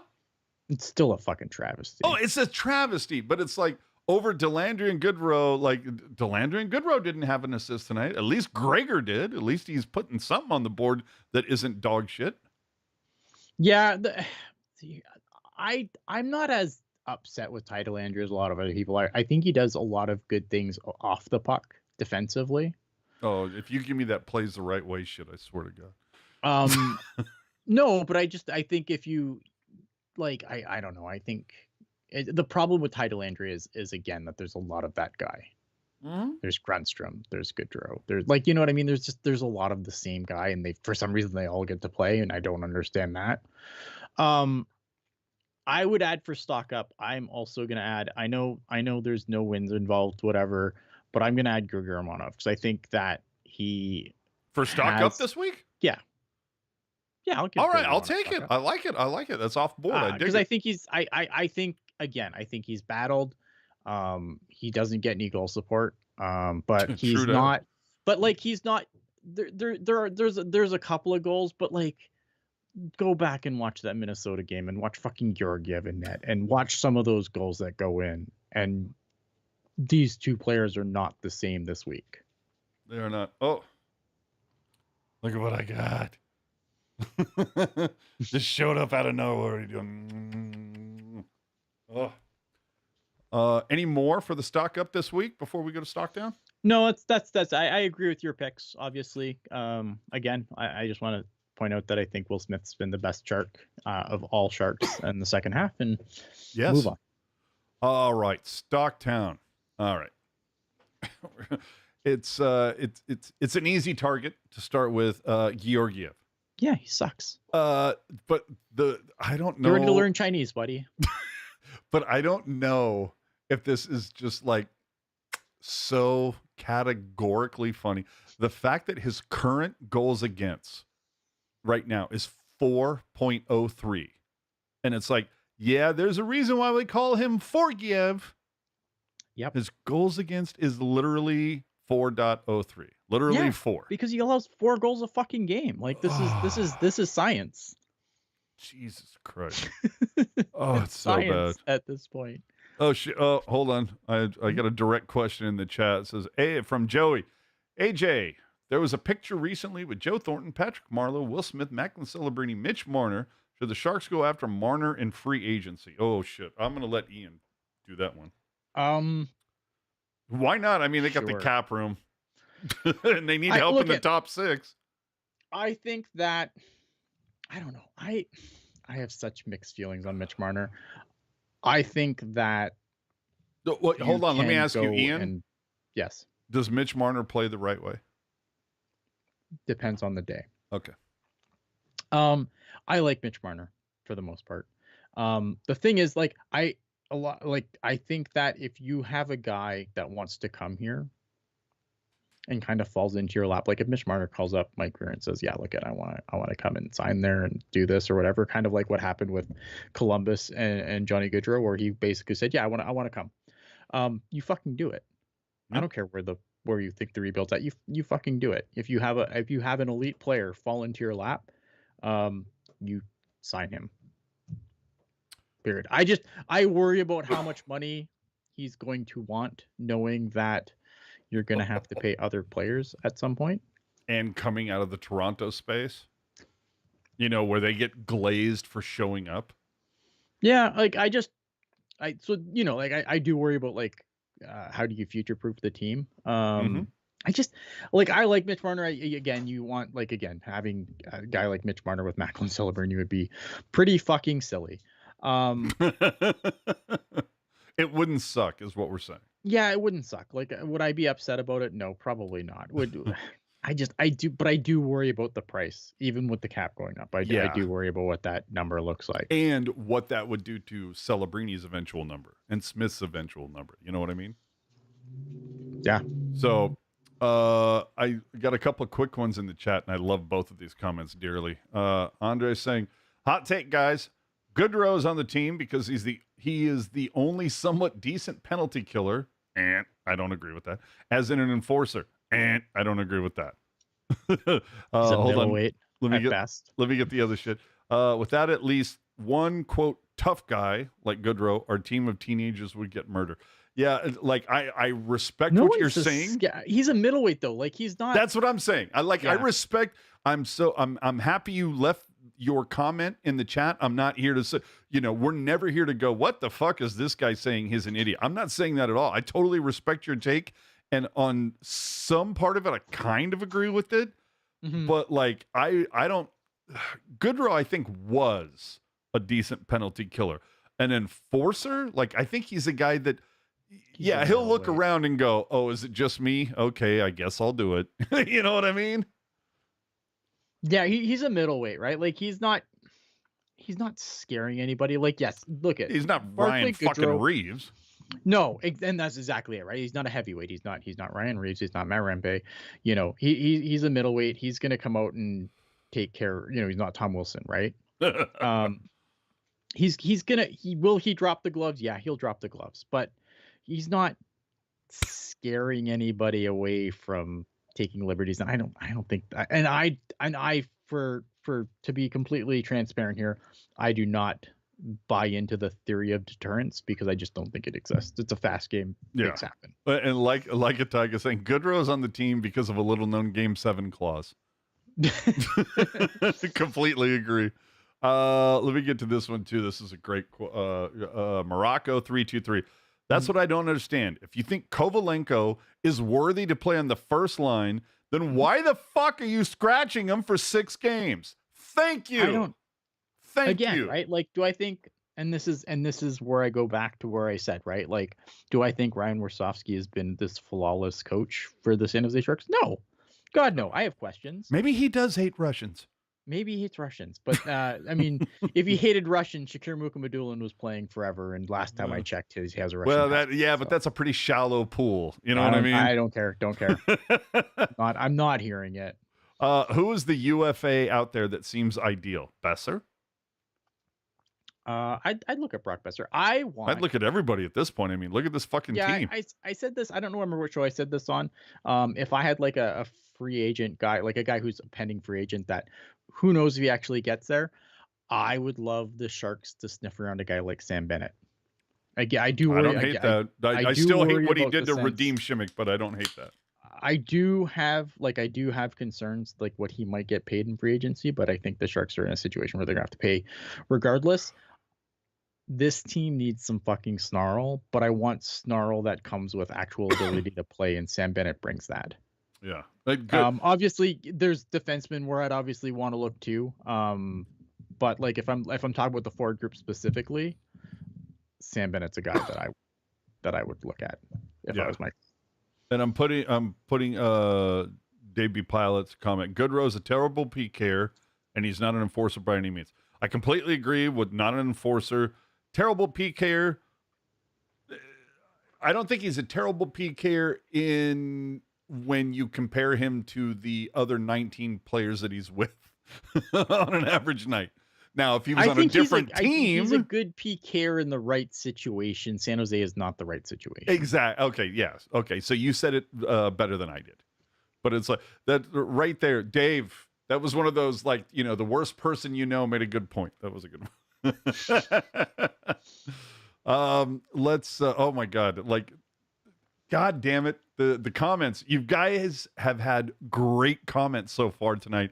You usually don't throw me off my game like this. And so far you have. We have to finish stock down, and then we'll try to get back to them. If I missed your comment, and you can go back and look at it and go, you know, I said something that was like really high value. Yeah. Send it again, but we have to get through stock down. So, Georgiev, you're Forgiev for a reason. I'm going to do Cam Lund, a singular assist over the last 5 games, also -6. But at least you were 50% in the dot. So at least you were in Cam Lund's defense. That whole line has been fucking crushed. When it has. That whole line. Has but I have to fill out names for the stock down. segment. No, I'm not disagreeing, but I just think that whole line has been fucking brutal, and I don't. Again, like, I don't love everything Warsofsky's done, and the fact that he hasn't recognized that line has been caved and yet continues to roll it out again. I don't know what we're doing. That's what I'm saying. Like, sometimes I'm like, I don't know what the fuck Warsaw's doing, but you do you. Okay, whatever. My favorite punching bag, Delandria. 5 games. You've had 0 points. You're a -6. You're not even 50-50 in the circle. You were 44% over 5 games. And again, I'm like, we're scratching Kovalenko in favor for this guy? Like, what the fuck am I missing? Different roles. I'm sorry? Different roles. Okay, but that's the whole thing. It's like, oh, if you're going to say, well, he's a good guy on the PK or whatever, well, then let's talk about that. Because the PK over the last 6 games, 14 for 22, or in percentage, 64%. The NHL average is 78. And again, with all those 1-goal losses, you think an extra kill would have made a difference? I fucking think so. And oddly enough, the one game the Sharks killed every penalty was the only one they lost by multiple goals. Are you kidding me? So, but anyway, if you're going to tell me, like, if the argument is like, well, Delandria is really good on the kill. Well, the kill is shit. So that, like, that argument has the kill is nothing. Shit, but like, the penalty kill is shit, but then like when Georgiev allows 1 million fucking goals a game, like, sure, but it's like Delandria isn't helping the fucking cause. That's not defensive, the penalty kill, but I do think it should be pointed out that we are talking about Georgiev with a 4.03 goals against average, right? Like, let me get to Vinny's super chat. Thank you so much. Do you guys think San Jose could offer sheet Nyes or Paterka? A guest on Shang's pod recommended that as a good strategy a la St. Louis. The first question I have is, who was that guest? Were they trying to get the Sharks to do something they shouldn't do? We don't know. Was it, was it Vegas? I don't. So I don't think. I think that the Sharks should be aggressive on things, but offer sheet is where I probably draw the line. Really, I thought you enjoyed chaos, sir. I like offer sheets, but not the Sharks. The Sharks shouldn't be in a position where we're. Look, if you're gonna offer sheet a guy like Nyes and make it so that Toronto doesn't. Is it Nyes or Knees? I always forget. It's Nyes. Okay. If you're gonna offer sheet Matthew Nyes and you want Toronto to not match, you want them to blink at it, like you're gonna have to put a contract out that's gonna have to give up significant draft capital to do it. And again, I want the Sharks to make a thing next year, but they're in no position to be giving up that much draft capital for a player. Like there's just. I think for a team like St. Louis, it made a lot of sense, but I think for a team like the Sharks, it doesn't make a lot of sense because, again, you want them to take a step, but this is still going to be a lottery team next year, probably, right? Do you want to have no draft pick? You think the Sharks are going to be a lottery team next year? I mean, everyone who doesn't make the playoffs is, so yeah. Well, okay. Fair point. But I think at the very least, I think they won't be a lottery team until like Valentine's Day versus like Halloween. You know what I mean? I don't think they're going to be. I don't think I'm not expecting them to be significantly better, but again, I mean, you look at some of the other teams, right, that have kind of improved and they're still low in the standings, but the points are significant point increases, right? Well, I was going to say moving 32 to 26 seems significant. Yeah, right. I think they can pull that off. Look at, I mean, if you look at Anaheim's season compared last year, Anaheim has almost 80 points. They're in sixth. And I feel like they backed up into half of those. Anaheim has been just ass for a lot of this. And remember, don't they lose Gibson after this year? I don't know. That's a good question. Right? But you know what I mean? So to go back to the question, though, I don't think that the Sharks should be giving up that kind of draft cap. If you can land a guy in free agency, you can make a trade. Fantastic. I think when you're dealing with offer sheets, it's all draft capital, and I think it's a lot of draft capital for the Sharks to give up. All right, do me a favor. Read Ricky's question and then answer it. I'll be right back. What was the question? Oh, hell no, should not make any offer sheet that would cost us our unprotected first. Like the idea of Mason Lohrei at the max that second. Oh, I need to see this. Sorry. I lost it. Like the idea of Mason Lohrei at max second rounder. I think a cost is $6.5 million, but Boston will just match.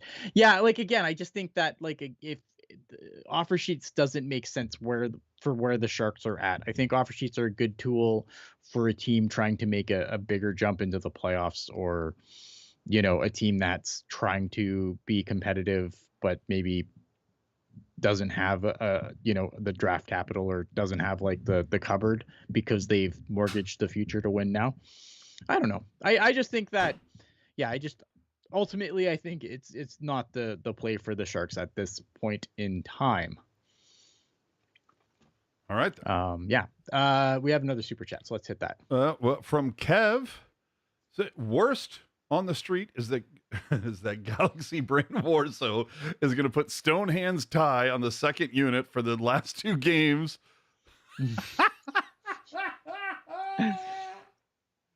What? I think we'll be fine. I'm not worried about it. But I appreciate your chat, dude. That was awesome. I do appreciate. Yeah.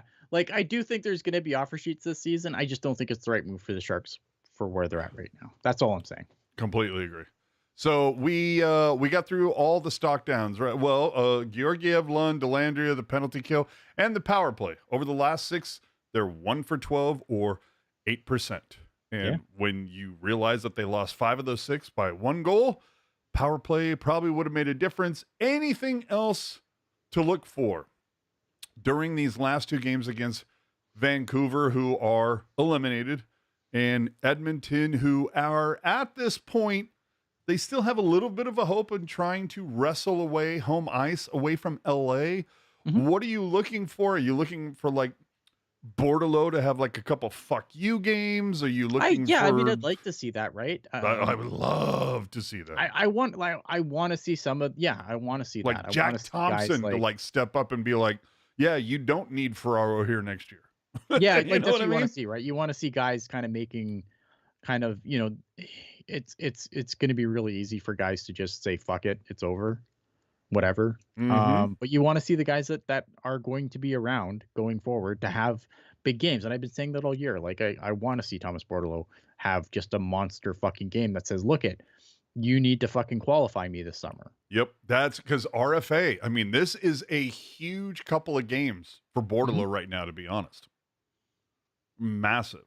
Chris, I swear to God, I hope you're being a smartass. So I'm so out of the loop these days, not being on Twitter, reading all the excretions. I love that instead of tweets, excretions. That's awesome. Excretions, What is the Couture clickbait?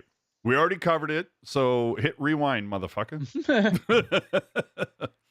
All right, so as Dave saying if Noah Dobson was willing to sign an offer sheet to come here and it costs a first, a second, and a third, I think that's too high of a price. Morello fucking too high of a price. Know if you match. I just wonder if there's if there's not a trade you could make there still. Maybe. Like if there's not a trade for rights you can make there that doesn't cost you that. Give me a second. I put this dog outside. I'll be right back. Yeah, and as he's doing that, I'm going to just lay into some notes that I had during the rundown, because part of this show is I keep a running tab, if you will. So it's kind of like something happens on Monday. Hey, let's jot it down. Maybe we'll talk about it this coming Sunday. Same thing happens Tuesday, Wednesday, etc. You get the point. And as we're coming into this week, I was very much kind of like, well, let's see how the week progresses. Celebrini going to hit 40 assists. Well, this goes back to like, votes on election night. We're not there yet, but we're close. How about over these last couple of games, can Celebrini hit 40 assists? Where's he at right now? Like 38 or something. He's got to be damn close. The other thing is I had written down was like, will Will Smith hit 20 goals? Well, did he? Or is he still at 18? Like he's at 18. 18. So we got 2 games, and then you look at the offense that Will Smith put up this week. You're like, you know what? 20 goals might not be out of the question for him. Where's Celebrini on assists? Is it 38? Celebrini has 38 assists. Okay, so there you go. Like if Celebrini over the next 2 games assists on 2 Will Smith goals, boom, boom. Right? Also on my notes, I was like, will Toffoli hit 30 goals? Well, boom, he hit that tonight. So we can scratch that one off. Then what else to look for? Will Gregor and Ostapchuk get a single point as a Shark? Well, Gregor got one tonight. So check that one off. And my final one on the bingo card is like, is Mark-Edouard Vlasic going to get a misconduct this year for popping off to an official? Because as far as I know, he's gotten one for the last 3 seasons. Anyway, things to look for. This was something that came across, and we're about to go like into the athletic segment. We're going to dip in. Can I circle back to something? Sure, quickly? Absolutely. The other problem is, if you want to talk about just going back to the offer sheet problem, the Sharks don't own any of they don't have a 3rd round pick. This year. That's right. They have to be your own picks, right? And the the Sharks have their own first. It wouldn't take much for Greer to get one back, right? Yeah, but that's the issue though. So it's you have to get your pick back. It's not just getting a pick. It has to be your pick. Oh, I did not know that. Oh yes, my God. Your draft pick. Oh, can we renegotiate the next CBA? Yeah. I would love that. Kev, no more sarcasm from me. Sorry. My opinion is that the bottom 6 is in much worse shape than the top 6. How does Greer fix the bottom 6 in the offseason? Bring in better players. And that's not a sarcastic response. It's in because it does sound a little sarcastic. It's but no, I mean, look at the Sharks have, again, like this is the one thing that everyone loves to tell me is that the Sharks have all this cap space this summer. Okay, so here, let me give you the bottom six that played tonight. Mhm. Gregor, is he here next season? No. Exactly. Ostapchuk. Yes. You think he's gonna, or is he already signed? Yeah, you didn't trade Fabian Zetterlund to be like to do whatever for this guy and then fuck him off. Like, and he is signed next year. Yes. All right. I would say, you know what? I'm just gonna combo this shit. Bordeleau / Lund. Lund will be back, obviously. Just signed his ELC. Okay, but Bordeleau, we're not sure. Bordeleau, RFA? maybe. Yeah. Can you find somebody better? I'm just saying. All right, so Grundstrom. Carl Grundstrom is signed next year. Barclay Goodrow, signed next year. Barclay Goodrow is signed next year. Dellandrea, also signed next year. Ty Dellandrea I thought he was signed for one more year. He might be. Let me look. Ty Dellandrea is signed for one more year. Oh, fuck. Then I don't know. How do you improve the bottom six if he's got so much mediocrity already installed? But Ty Dellandrea is signed for $1.3 million. Like these guys can be moved. Just because they're signed doesn't mean they're going to be here next year.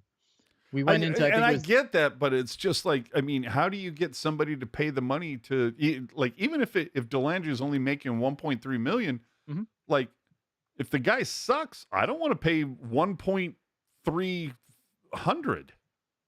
You know what I mean? Here's the thing. Someone will look at their bottom six and go, Phoenix is or Arizona is in the league anymore, right? We can't just like push everything off to them. Yeah, look at I think but you can make moves, right? I mean, a couple of years ago we went into the blue, like with the blue line, right? And there was like Matt Benning and fucking I can't remember Burrows and like there's a bunch of guys signed and then they were all gone by the time training camp hit, right? True. And everyone's like, oh god, this is gonna be the worst. Look at this defense. And it like did not think it was better, but it was definitely different by the time the season came in. So I understand the apprehension and I understand, like, yes, as of now, some of these guys are signed to be here, but it doesn't mean they will be. True. And it should also be noted, moves can be made and pieces can be added to the transition, shall 100%. We say? Yeah. Okay. I feel you on that. So in The Athletic, they did a piece where it was kind of a Q&A mailbag thing. One of the funny ones was, what free agents should the Sharks pursue in the upcoming free agency? And the response was, and we're going to get Ian's take here. In my view, and when I say in my view, this is the response from the Athletic writer. In my view, a rebuilding team with a clean cap sheet should be using free agency to go big game hunting and to mine value buys. Avoid the mushy middle, while some of the mid-tier players on the market could certainly help the cause when it comes to the San Jose Sharks' performance next season.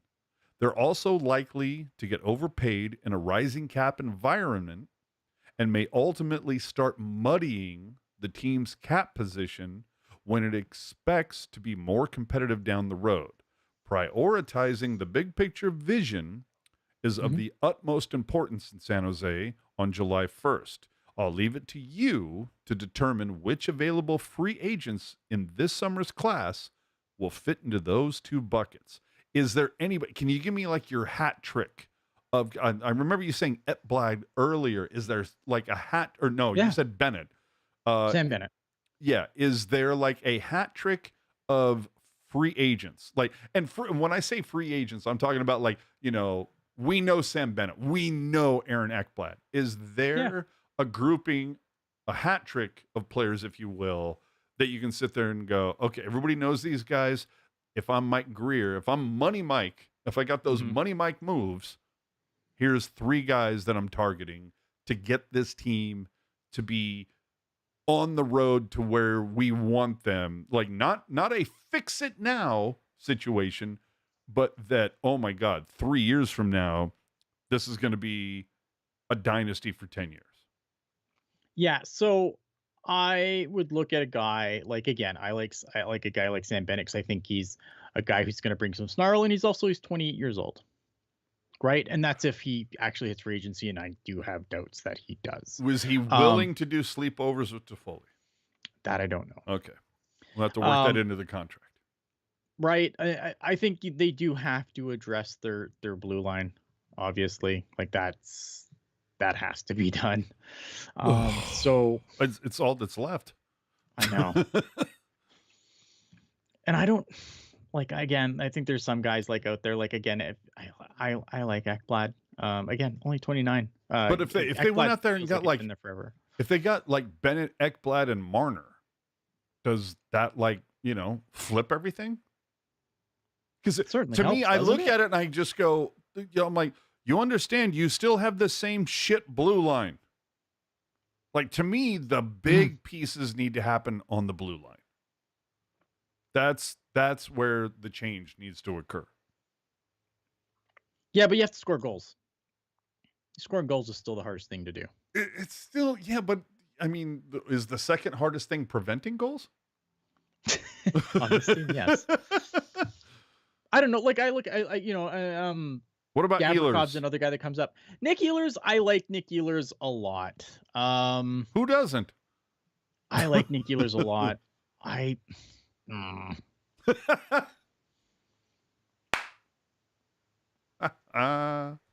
like Nick Ehlers, man. I'm still a guy who's just going to, I'm going to sit there in the perch and go, if I wouldn't hate Nick Ehlers being a San Jose Shark. I wouldn't hate that. You know what I would hate is that coming this October, your starting six on the blue line is Thrun, Liljegren, Karlsson, Ruda, Vlasic, Thompson. I would fucking hate that. Yeah, me too.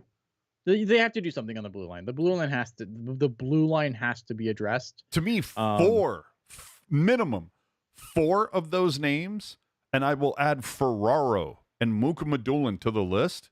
Mm-hmm. And obviously I don't think Mukhamadullin is part of it, but if you have 8 names, Thrun, Liljegren, Karlsson, Ruda, Vlasic, Thompson, Mukhamadullin, Ferraro, 4 of those names minimum have to change.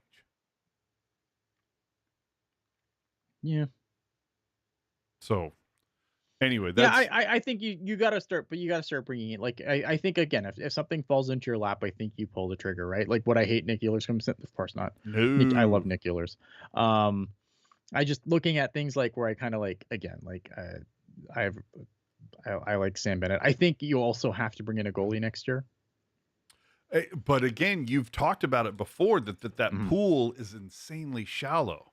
Yeah, but you still need one. Yeah, you still need one, but it's not going to cost you a lot.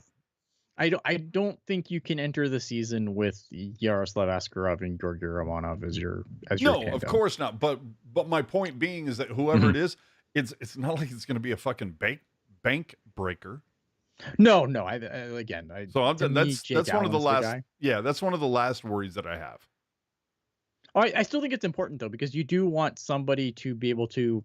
You want somebody to come in and give you decent goaltending if Askarov has any stumbles. Well, okay, so real year in the NHL. Let's talk about it. Again, this also coming from The Athletic. Eric Stevens, the poor guy who got tasked with covering all 3 California teams for The Athletic.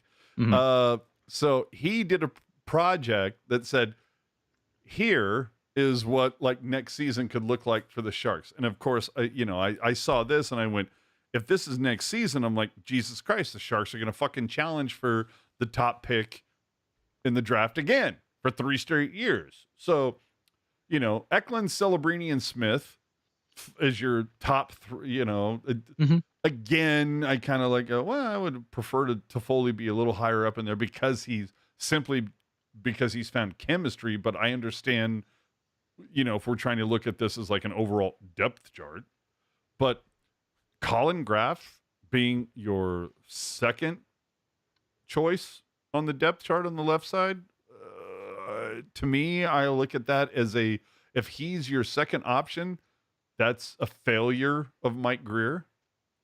And then it says, in-house edition. So obviously that could mean anybody between Cardwell or Gushin. Ethan Cardwell. Exactly. Yeah. So who knows? Then Goodrow, and you might as well put an anchor next to his name. We're stuck with this fucking guy. And then again, Kovalenko at the bottom, which I'm sorry, for Eric Stevens on his depth chart, he might have Kovalenko under Goodrow. I do not. But look here's the thing, right? When you're gonna make a list like this, you're gonna look at who Ryan Warsofsky's using, and Ryan Warsofsky plays Barclay Goodrow. He does not play Nikolai Kovalenko. Fair point. Down the middle, Celebrini, then quote free agent acquisition. I mean, is there a center right now that you think the Sharks should be targeting? Whether it's offer sheeting or just like Sam Bennett. Okay. All right. But no, that's all I'm looking for. Like you answered my question. Sam Bennett is your answer. Okay. So Celebrini, Bennett, Wenberg. And then I look at the bottom. I go, Ostapchuk and Grundstrom. Like you can't do better from what you already have on the Barracuda. I would hope you can. Yeah. Then you move over to the right side. Smith, Toffoli are your first two options. Fantastic. But then, again, quote, in-house promotion. You bring another guy up. Who knows? Yeah. I mean, could that be a Quentin Musty? Could that be Igor Chernyshев? Could that be... Wouldn't that be awesome? Could it be a Gushin? Again, Yeah, so you have some options over there, but either way, they're better than fucking Ty Dellandrea. But and Kovalenko is a restricted free agent with arbitration rights at the end of the season. He could fuck off to Russia, as Puckeye is pointing out here. Give me a second. I grab my dog again. I apologize. Yeah, no, it's fine. So, but then I look at the defense, and again, this is I'm not trying to blame Eric Stevens. The guy is doing the best that he can. As far as I know, he has to be based in SoCal. I don't know how much access he has to the Sharks. I'm sure he's based out of SoCal and he's at like Anaheim and LA practices on the regular. So, maybe he gets up here once a month or talks to guys. So, credit to him for everything he's doing. I feel for Eric Stevens and what he's trying to pull off.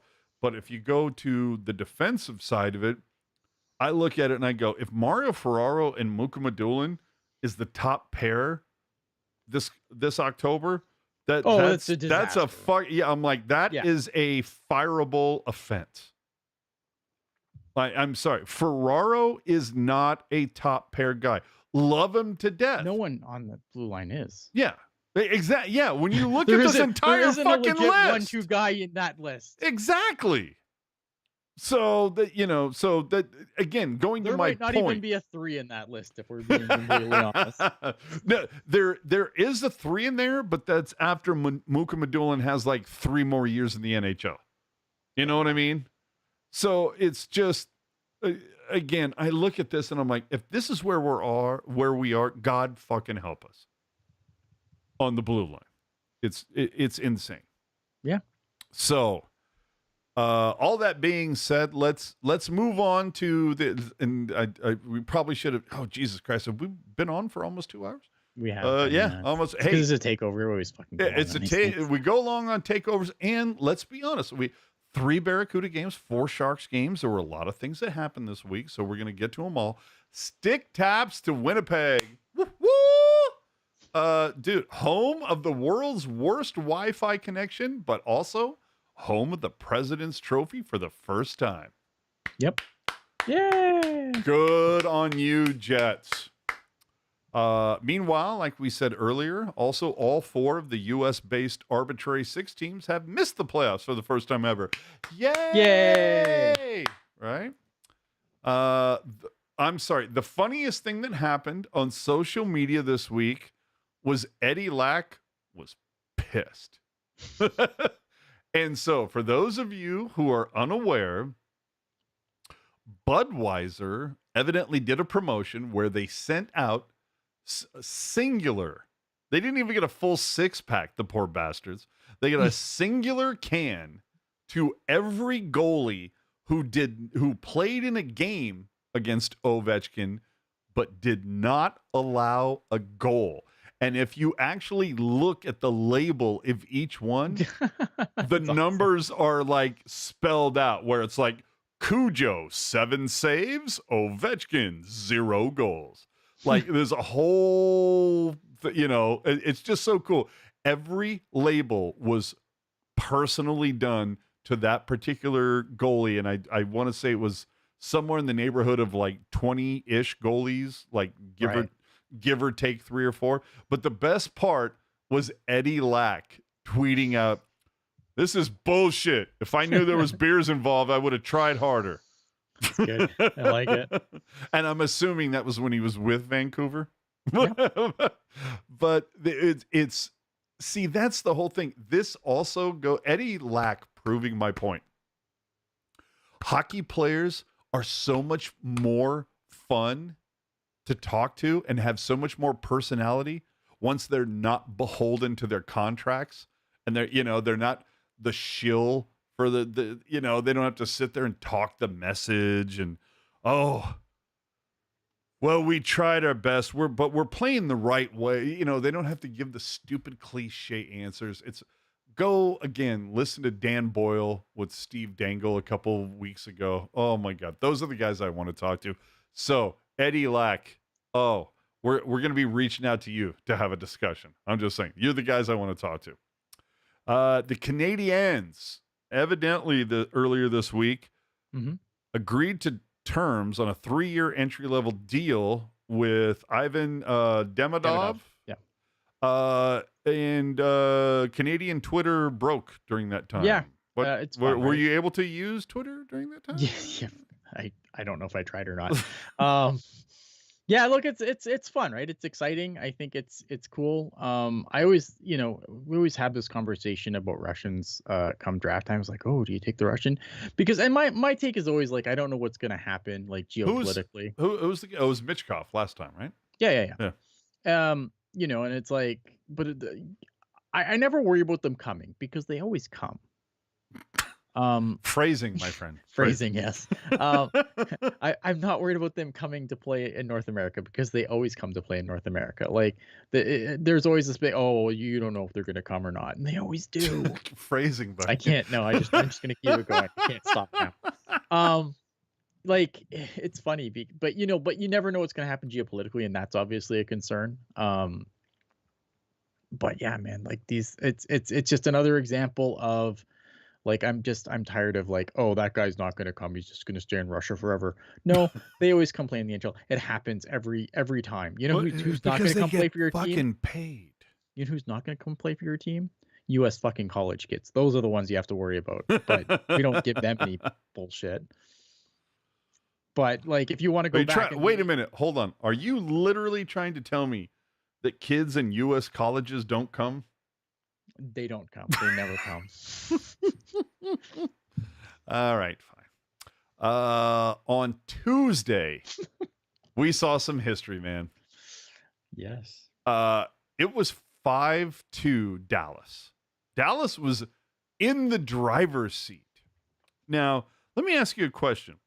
Who was behind the bench during the win in the first round that the Sharks played when they played the last of the games before you could go on to the second round versus Las Vegas in 2019? I think you might be starting to understand the phrase that I'm trying to not say. Mm-hmm. Who was the coach behind the Sharks bench in 2019 during Game 7? Peter DeBoer. Who was the coach last Tuesday on the bench that had a 5-2 lead over Vancouver with a minute left and ended up losing 6-5 in overtime for the first time in NHL history? Peter DeBoer. I think you see where I'm going with this. Yes. Peter DeBoer, what in the holy hell, man? How do you be that guy? Like, dude, we talked about it earlier where it's like Macklin Celebrini could very well be a trivia answer where it's like, who's the last guy to score a hat trick against Marc-Andre Fleury? And it could be, who is the head coach that coughed up a 3-goal lead in the final minute of a hockey game, but also in the playoffs had a team, it just blows my mind that Peter DeBoer's name is involved in both of these things. It is fun. It's, dude, like, you talk about, you know what? The NHL is a family. Anyway. Yeah. Fun thing from 32 Thoughts this week, written version.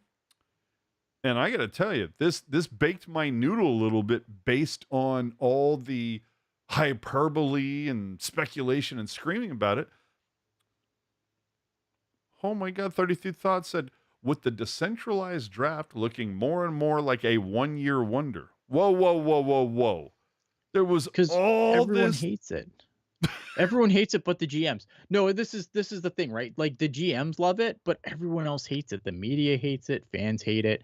Like, it's a stupid thing. I don't know why. But do they hate it? Well, now when I say the GMs and everything, I shouldn't say that.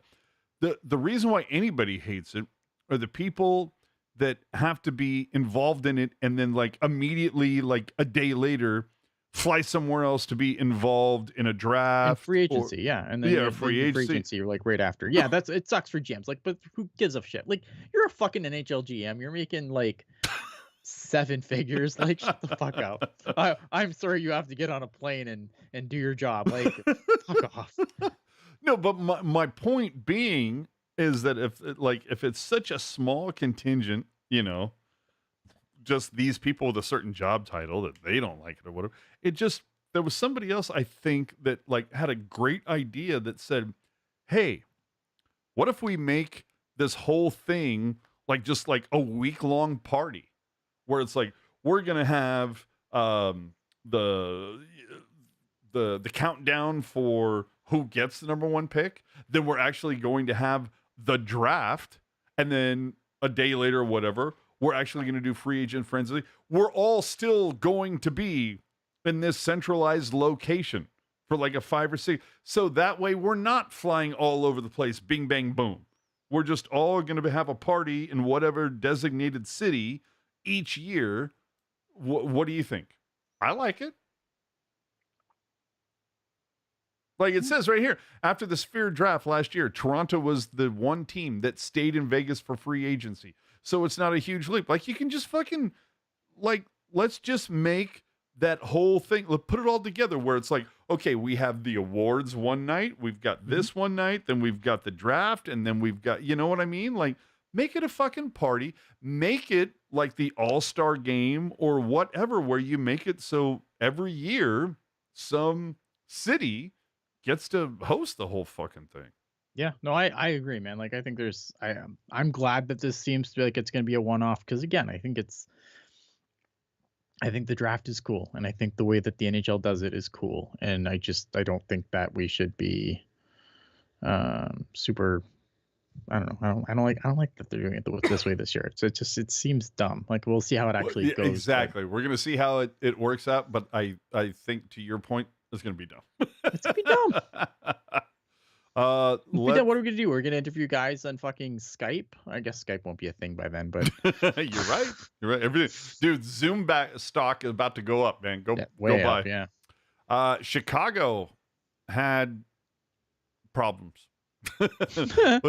We had some controversy. We had some controversy this week. So, coming through on John, and then his name was scratched out on Twitter by Chicago Blackhawks News Hub at Hawks News Hub, says, according to a fan who had seats beside the Blackhawks bench, Spencer Knight, by the way, Spencer Knight skated over and said, that wasn't my fucking fault. Play some fucking defense, goddamn. Play some fucking defense.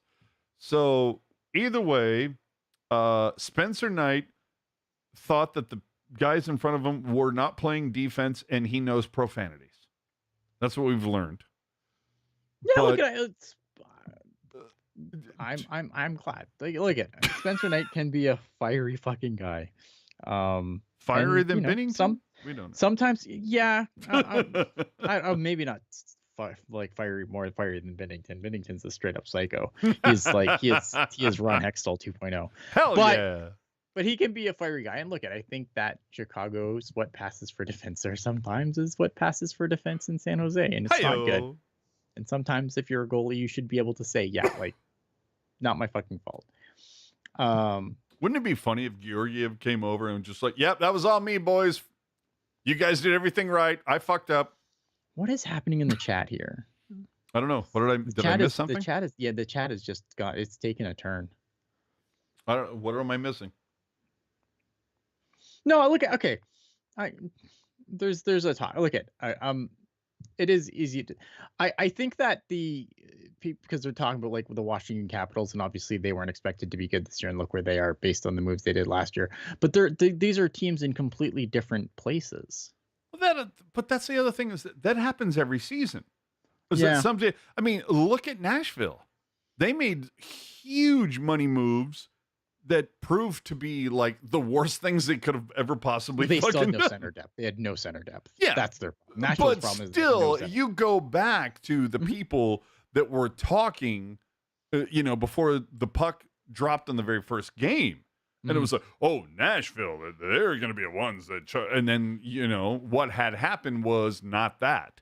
Yeah. So, like, when I hear somebody, come down and be like, nobody saw, Washington doing what they're doing now. Yeah, and nobody saw Nashville shitting the bed. Like, show me the receipts. Okay, so the Capitals were thought of like a being in a shitty situation, like Pierre-Luc Dubois, but Pierre-Luc Dubois worked out good, right? But I just think that this is a team that still has Alex Ovechkin. Who? Right. Like, this is a team that still has Tom Wilson. Like, this, you know what I mean? Like, they don't be wrong. Like, they did make moves that helped them be that worked out really well. Like, everything the Capitals did this summer turned to gold. But the foundation was there for that to happen. And the thing that's there wasn't that in San Jose. The thing that also like bites you in the balls is the fact that how many games did Ovi miss? You know what I mean? Enough. He broke his leg. Yeah. Like, that's got to be a part where you're just like, get the fuck out of here. Anyway, so Jesus Christ. Oh, I love it when they blame shit that isn't to blame. All right. So you have all that. Then we're going to move on to controversy in New York. Oh, good. What the fuck happened earlier today? So it says Molly Walker, who I guess is she a reporter for the New York hockey media? Okay, good on her. She says, Calvin DeHaan walked past us as he was about to get on the ice and commented on how it's all finally over. Now, as Sharks fans, we empathize. Mm-hmm. Molly says, he said something to the effect of, how about the way I've been treated here? It's fucked. We asked if he wanted to talk. He said yes, and that he would be, quote, very transparent. So if you follow that whole Twitter stream, what ended up happening is Calvin DeHaan basically, and I'm paraphrasing, got on Twitter and said, I was a little hot. I was a little pissed off. But once the season's over, then you're really going to know how I feel, but I'm not going to tell it to these reporters right now. I'll see you in a week. That's kind of how it came off to me. What the fuck is going on in New York? Are they all just like super tilted because they won the President's Trophy last year and now they're not in the playoffs? And so everybody's like abandoning ship? Everything there this year has been dysfunctional. And I'm always the guy that doesn't like when ownership gets involved, but if I'm James Dolan, I might clean house. Up. If I'm James Dolan, I might clean, just because of how dysfunctional that team has been and the way that that team fell apart, and they just, because again, like there's things that happen, right? Like the thing that happened with Barclay Goodrow, they didn't like it, and then it all started there, didn't it? Yeah, and that's where, because they circumvented his no whatever clause by putting him on waivers. He didn't have full no move. Yeah, what is it? It's the whole thing. It's like if it's no trade. No trade. You can go on waivers. Yeah, exactly. And so he's like, if anything, like, bro, Barkley, you should be pissed off at your agent for getting a no trade instead of a no move, dumbass. Yeah, like, so I think, like, when you look at that situation, and but the problem is no matter how long that went, they couldn't right the strip, and like they couldn't right the ship, and everyone was just malcontent, whatever, right? And then I don't know, man. I mean, I think Peter Laviolette's probably out this year. Like, I don't know. I just wonder if it Is that stops with because him. he refuses to go in the locker room after a loss? No, that's normal. that is much ado about nothing. That's normal. Dude, I read that and I was like, are you fucking kidding me right now? Yeah. I didn't get it. All right. So anyway, 2 of the arbitrary 6 teams have issues. Anyway, yet another, the Athletic were on fire this week. Another article this week, this time about Major League Baseball TV, that really talked all about the death of regional sports networks, which is really coming. Like, for 20 years, yeah. It's been amazing how they built their shit up and then right down the especially dumper. Especially like in those markets too, like obviously like the ones that have all the multiple teams. Well, not even, yeah, right. And when you have like especially when you have a lot of carriers, and then it seems like there's always, like, anytime you watch like you do get another stream, I always feel like there's always commercials about fucking carriage disputes with like fucking, oh, this RSN does, this cable network doesn't want to carry RSN. You should probably talk to them about it. And it's like, it always seems like there's always like carrier disputes and everything else. So even if when you do have a fucking RSN, you have to get your RSN on the cable package, and it's and if you have a market like New York where there's probably a lot of providers, it gets fucked really quick, man. It's just so ridiculously stupid. So what had happened was, with the Athletic,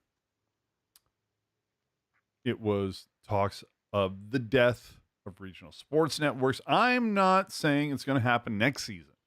I would be very surprised if Sharks fans weren't watching games on something other than NBCSN by the next CBA. And when's that happening? 27?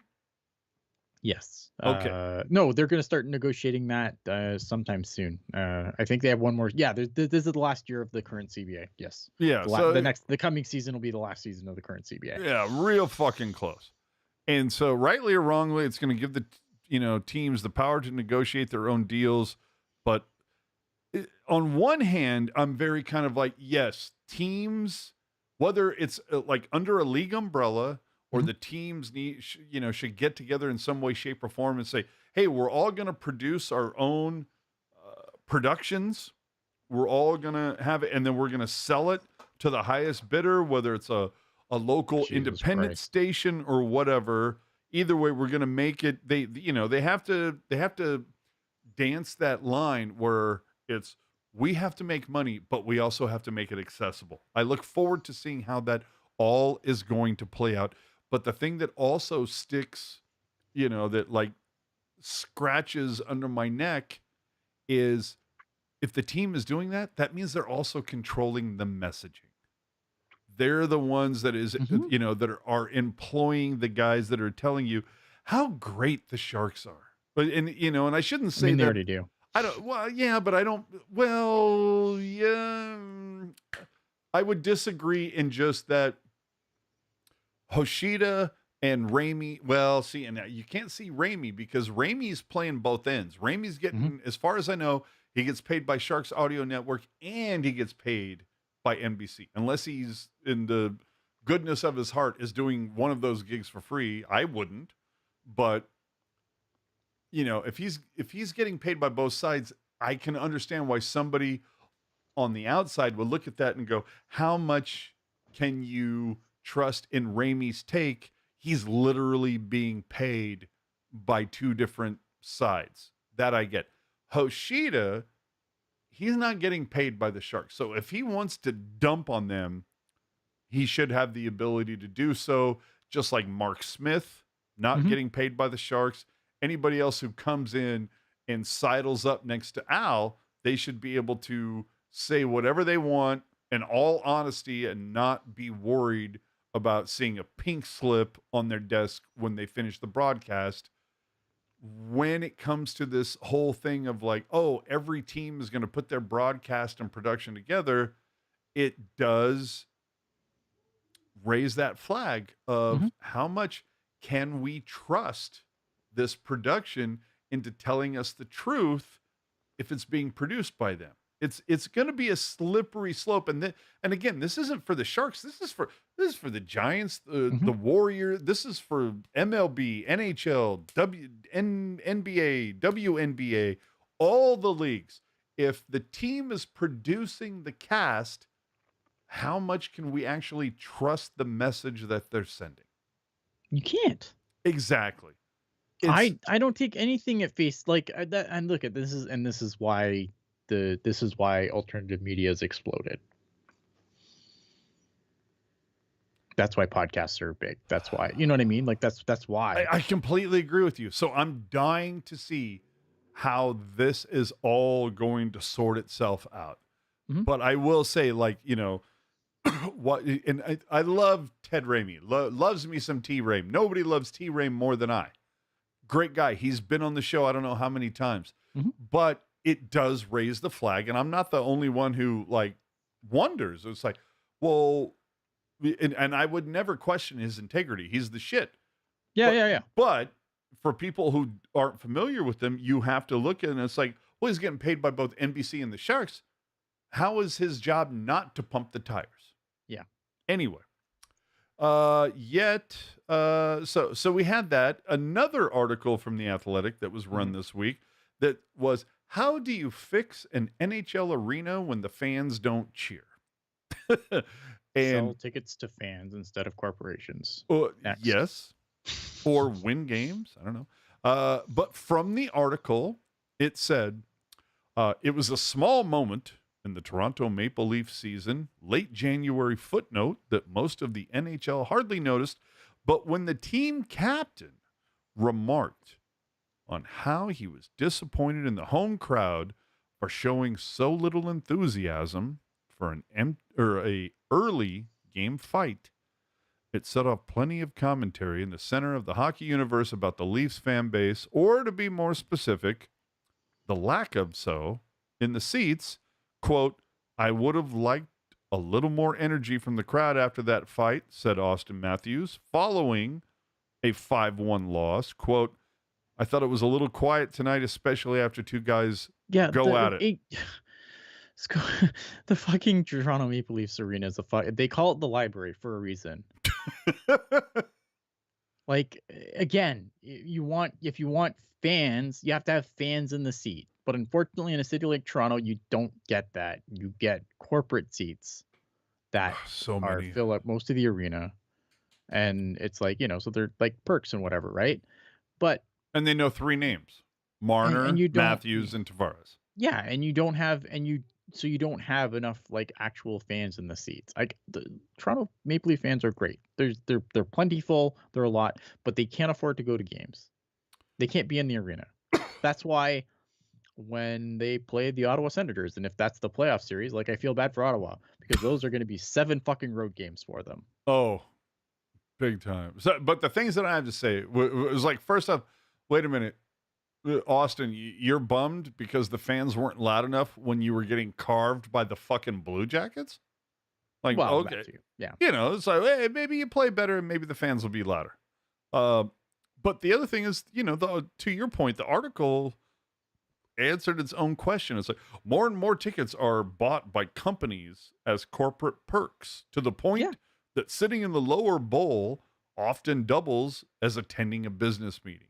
And I'm going, absolutely. Let's use the Sharks as an example, which, I'm sorry, comparing San Jose to Toronto when it comes to hockey, I think it's probably like comparing, I don't know, an M&M to like the world's biggest chocolate bar. Yeah. But let's use the Sharks as an example, highlight some recent changes they've made.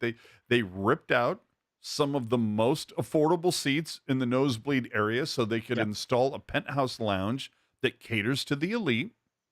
They ripped out the grill restaurant to install, again, another lounge that caters to the elite.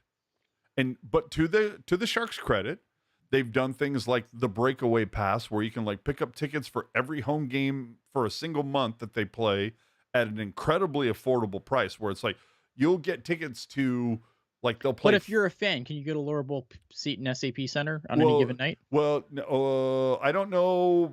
My point, the breakaway passes are never in the lower bowl. No, but that's what I mean though. Like, but can somebody in San Jose get a lower bowl seat on any given night?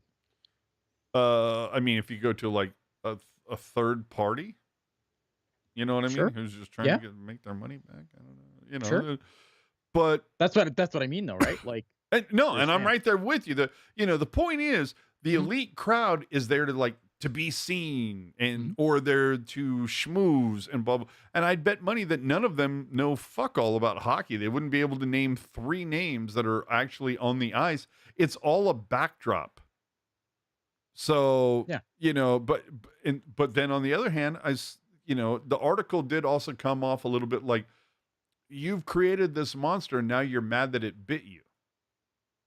It sucks. I mean, it is, but it absolutely does.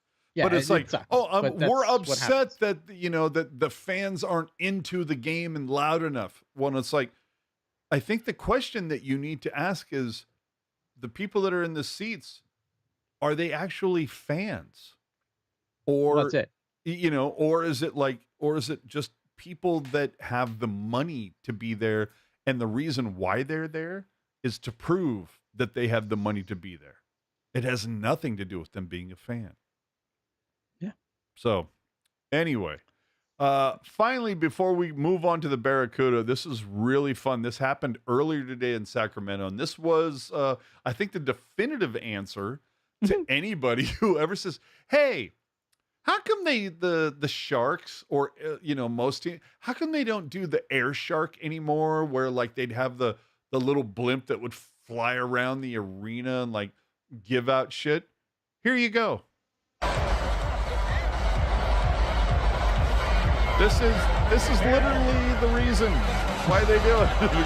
Because the device or whatever runs out of air, runs out of helium, it lands on the fucking crowd, and then the crowd is, "Get this shit out of my face," or they're gonna just, they're gonna grab it, they're gonna rip the motor off the fucking thing. And to be fair, the fans at this game, they were at least cool about it.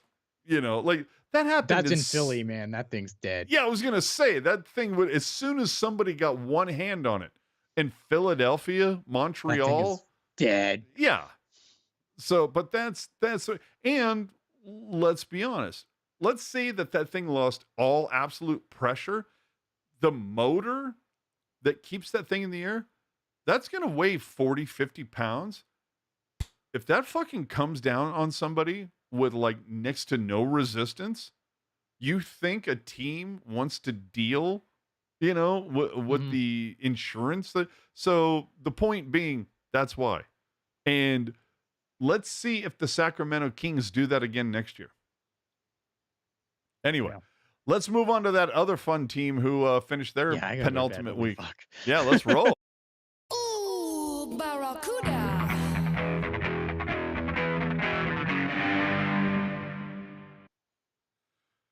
So as we discussed last week, Quentin Musty wearing number 13 and Igor Chernyshov wearing 24 joined the Barracuda, are eligible for the AHL playoffs this year. FYI, Cam Lund not eligible. Correct. 2-1 this week. The Barracuda went and punched their postseason ticket. It started with a shutout with Askarov in the net versus Coachella. We got Beasted. Oh, by the way, right here, Beasted. I don't know if you saw this. The Tigres Del Mar bobble sitting here waiting for Jules to come and pick it up. Just saying. Hey now. But Beasted would score in overtime. So this is one that was donuts after 60, but Beestead with a snipe gave the Barracuda a 1-0 win over Coachella Valley in a game that featured a combined 46 penalty minutes. Ian, what the fuck happened? They don't like each other. Dude, the win moved San Jose to within 1 point of Coachella for 4th place, and that didn't seem to work out in the Pacific Division. But it doesn't matter. The thing that really matters, and I think we need to talk about it here for a hot second, Scott Sabourin almost killed a guy. Sabourin is just absolutely feeding him with the lefts. Morrison comes back with the right. Sabourin just teeing off. That's actually Villeneuve, Villeneuve, I think he just sparked up the wrong tree in his pro debut. Goes right after Scott Sabourin, and welcome to the American Hockey League, young fella. And Villeneuve trying to get his team pumped up. I think he landed maybe a punch at Sabourin. I love the whole thing. The guy, I can't remember what the guy's name was. Villa whatever the fucking guy's. So that is actually it's he was on a line with Quentin Mustillier in Sudbury. Either way, I just love the fact that Nolan Berger was like, he's going off to the bench trying to pump his team up, and I'm like, pump his team up for what? He got fucking carved, murdered. Yeah, it's like, hey, can the rest of you guys not do what I just do? Is that what he was screaming to the bench? Holy shit, dude. Oh, man. So when I saw that, and if I remember correctly, wasn't that happening during an After Dark or something?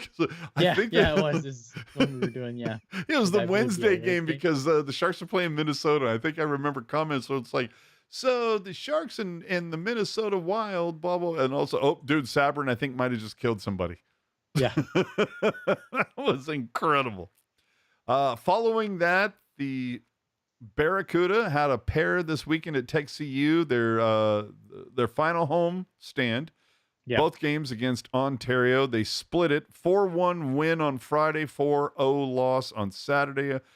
The 4-1 win, the Cuda gave up the opening goal 30 seconds in, and then they went, oh, we're playing hockey. Okay. Yeah, we should do that. Yeah, and then they locked it down, scored the next 3.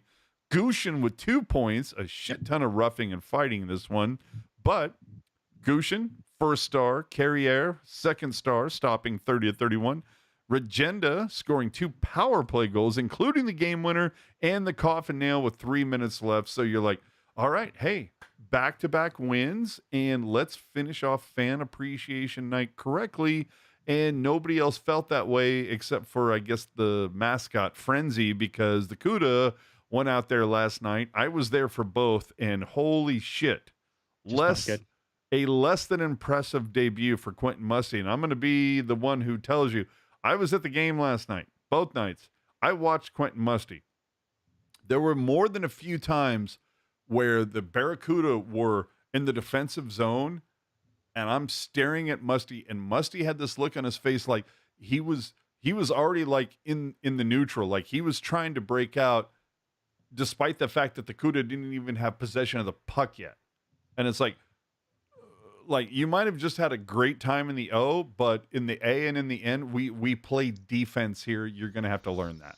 Yeah, he is. I mean, that's something with his game for sure. That is going to have to be something that he's going to have to work on. I think it's a different game, right? And it's a different.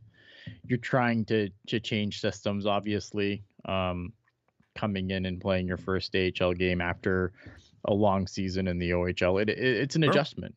And I think he's gonna have to make. But yeah, I mean that's definitely a concern with his game. Like but they knew that, right? Like this is the reason why he was, even if he was healthy, he probably wouldn't have been on Team USA, right? Because I think there was a few guys that fit that profile of guys that who can fill the net with goals, but probably will be responsible for a few going in your own net. Yep. And so I mean this is I'm not surprised by that. Yeah, watching him last night, there was, in his, debut with the Cuda, I was very much kind of like, Oh boy, it's the defensive side. He's going to learn. No, He'll learn. It's going to be something he's going to have to. And it's going to be something that he's going to have to add somewhat to his game because I like Quentin Musty. I think he has like good offensive chops, but I don't know if they're good enough that he's not going to be Alex Ovechkin, right? Well, not only that, but we sit there and go, you got to learn the defensive side of the game. And why is it that it took 80 games for Bordelot to get a call-up? You know what I mean? So it is what it is. Either way, the Barracuda punched their ticket. The unfortunate thing, of course, is that Podorowski still injured, not currently skating, despite the fact that it's like, oh my God, like had more points than anybody this year. So you hate to see that. Hopefully he'll be ready for that first one.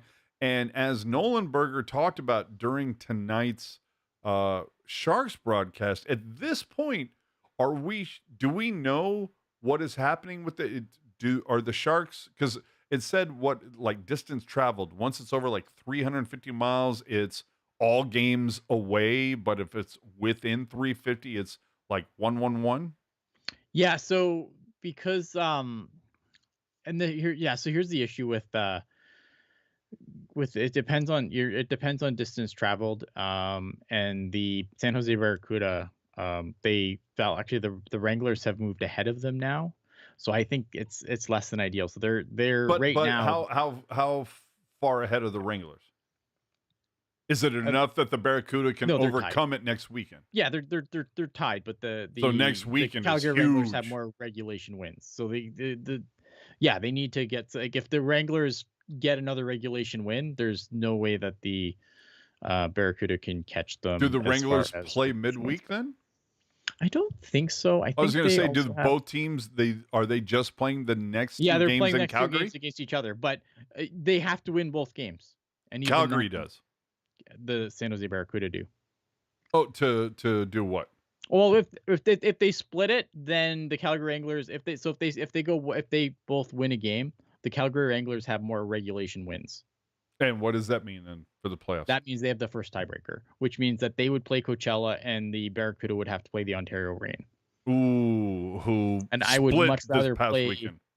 The Coachella Valley Firebirds because I think that the Barracuda basically had their number for most of the year. Agreed. Not so great against the Ontario Reign. Agreed. Well, and the weird thing about the Barracuda this year, they did better at Ontario than they did hosting Ontario. Yeah. So I mean, so the Barracuda they have to win both games. In Calgary next week. Split. Yeah. They cannot split. They cannot give. They can't give the Wranglers any points. Whew. All right. So, as we said earlier, they did get Quentin Musty. Mm-hmm. Made his debut last night. Wasn't the best debut, but they should see Igor Chernyshov next weekend. I would hope both games against Calgary. Let's be honest, but I hope he comes in and is like, Bordelot's up with the Sharks. Well, fuck that guy. Watch me. Yeah. I hope they destroy it. But are there any players? I'm assuming Bordelot is at least one. Is there anybody else with the Sharks currently right now that is going to be playing, that's part of the team in Calgary tonight, in Vancouver tomorrow? Mm-hmm. Any of those guys that we could see on the Barracuda next weekend? Sure. Lucas Carlson could go back down. No. But he's got to pass waivers. But he's going to. Oh, who's claiming him? But I know. But facts matter. Okay. I'm just saying. Is there anybody else? Bordelot, Carlson. Yeah, Bordelot obviously can go back down. I'm trying to think of who. Is there anybody else that can be sent down that would help this off squad? The truck? But again, like if it depends on who's healthy, because it's not an issue of like. Can Thompson go back down? Yes, Thompson can go back down. So which would be a spectacular boost to the blue line. Yeah, Thompson. Yeah, Thompson could go back down. Ostachuk could go down if this injury isn't serious. Really, Ostachuk is. Yeah. Oh wow. Okay, I didn't. Yeah, because he was sent to the Barracuda. He was paper transaction to the Cuda when they first traded for him. Fantastic. All right. Well, shit. Yeah. So I mean, so there's some guys. The problem is that list keeps getting shorter and shorter because they keep dying. Yeah. You're not wrong. All right. So Barracuda currently in 6th, tied in points. The 5th place Calgary Wranglers, who, again, coincidentally, the Cuda will finish their season against in Calgary next weekend. Yeah, huge games next weekend. Like again, the Barracuda. So if you're the Barracuda, you want to play Coachella. You don't want anything to do with the Ontario rain. So you need to get, they need to get their shit together and win some fucking hockey games. Wouldn't it be great if like Chernyshov came in and it's like 2 games had like 5 points?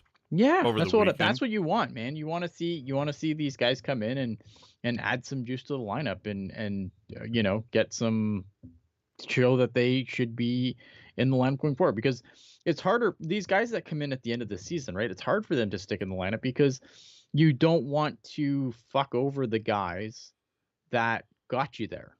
Fucking right? So you need to, if you want to be a regular guy who's going to draw in regularly for these playoff games against what looks like Ontario right now, you have to show something.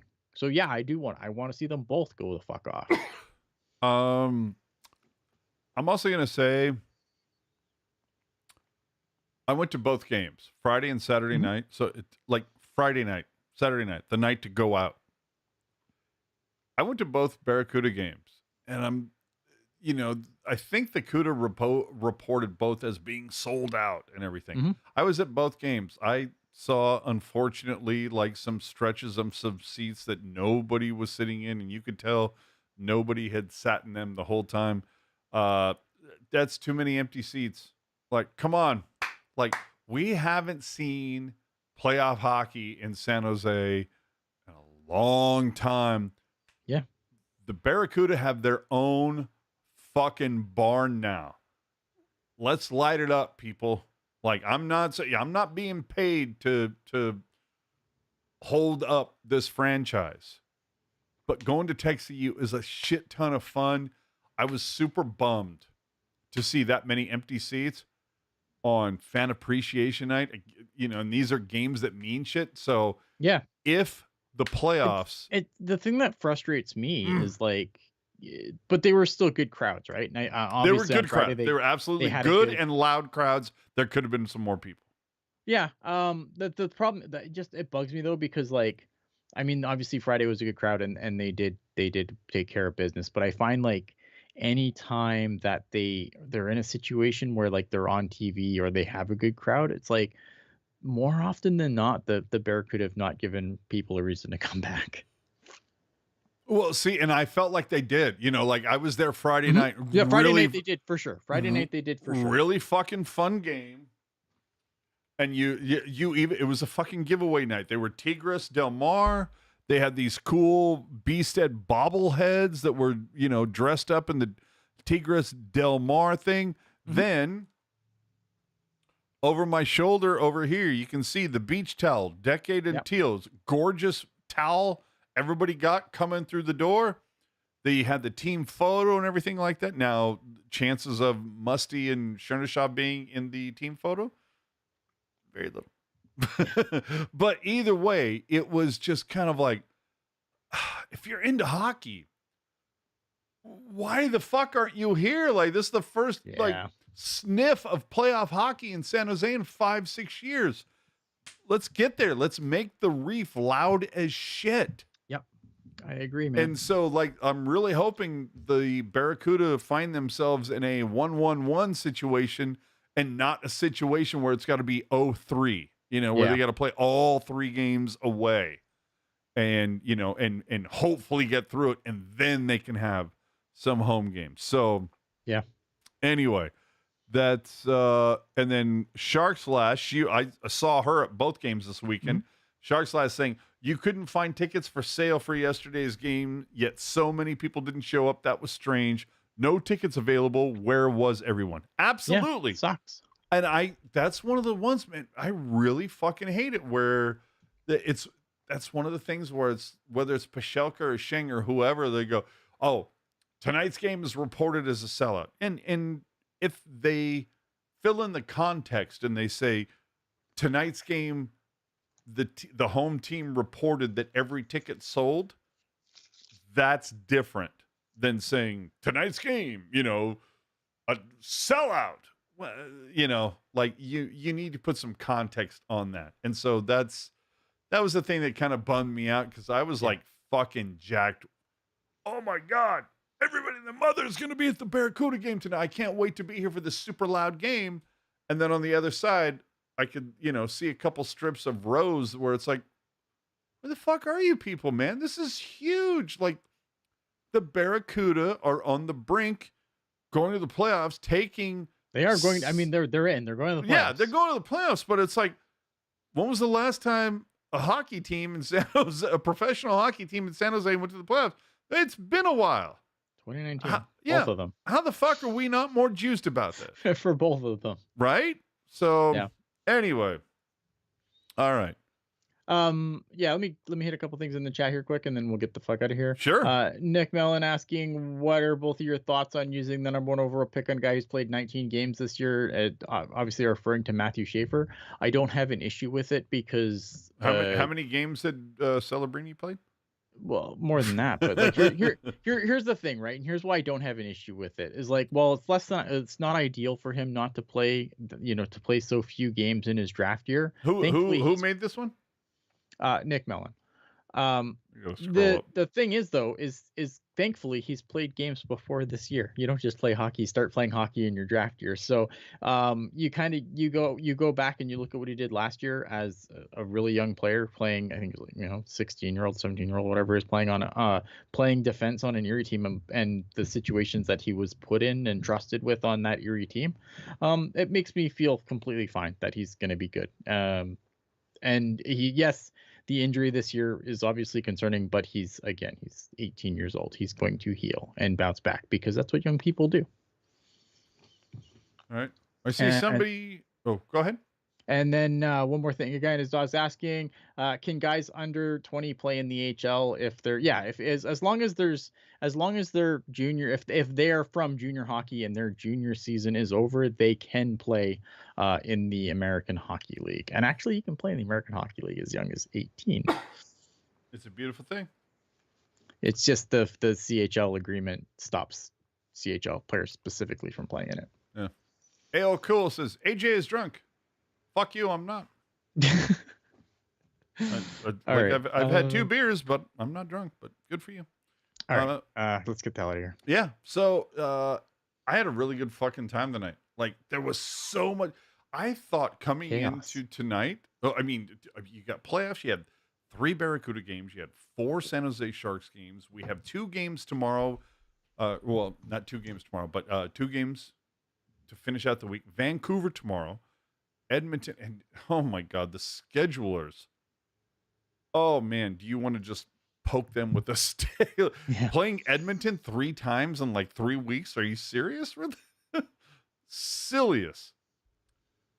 The final thing that we have to get into is the Athletic had a bizarre little, I don't even know what to call it, but had a little article that said, okay, so half the league sucks, but let's say 3 positive things. Like it was like the biggest slapback positive comment you could ever hear about. So the San Jose Sharks, I want to get your take on this before I give mine.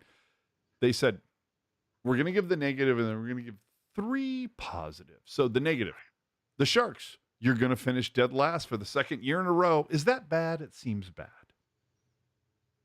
It's bad, but it's as intended. Well, and you kind of sit there and go, well, did it give us the best odds for drafting first? Is that bad? That's not bad. Right? That's good. Positive thought number 1. You have Macklin Celebrini, who didn't just live up to expectations, but may have already passed Connor Bedard on the next big thing rankings. Would you agree?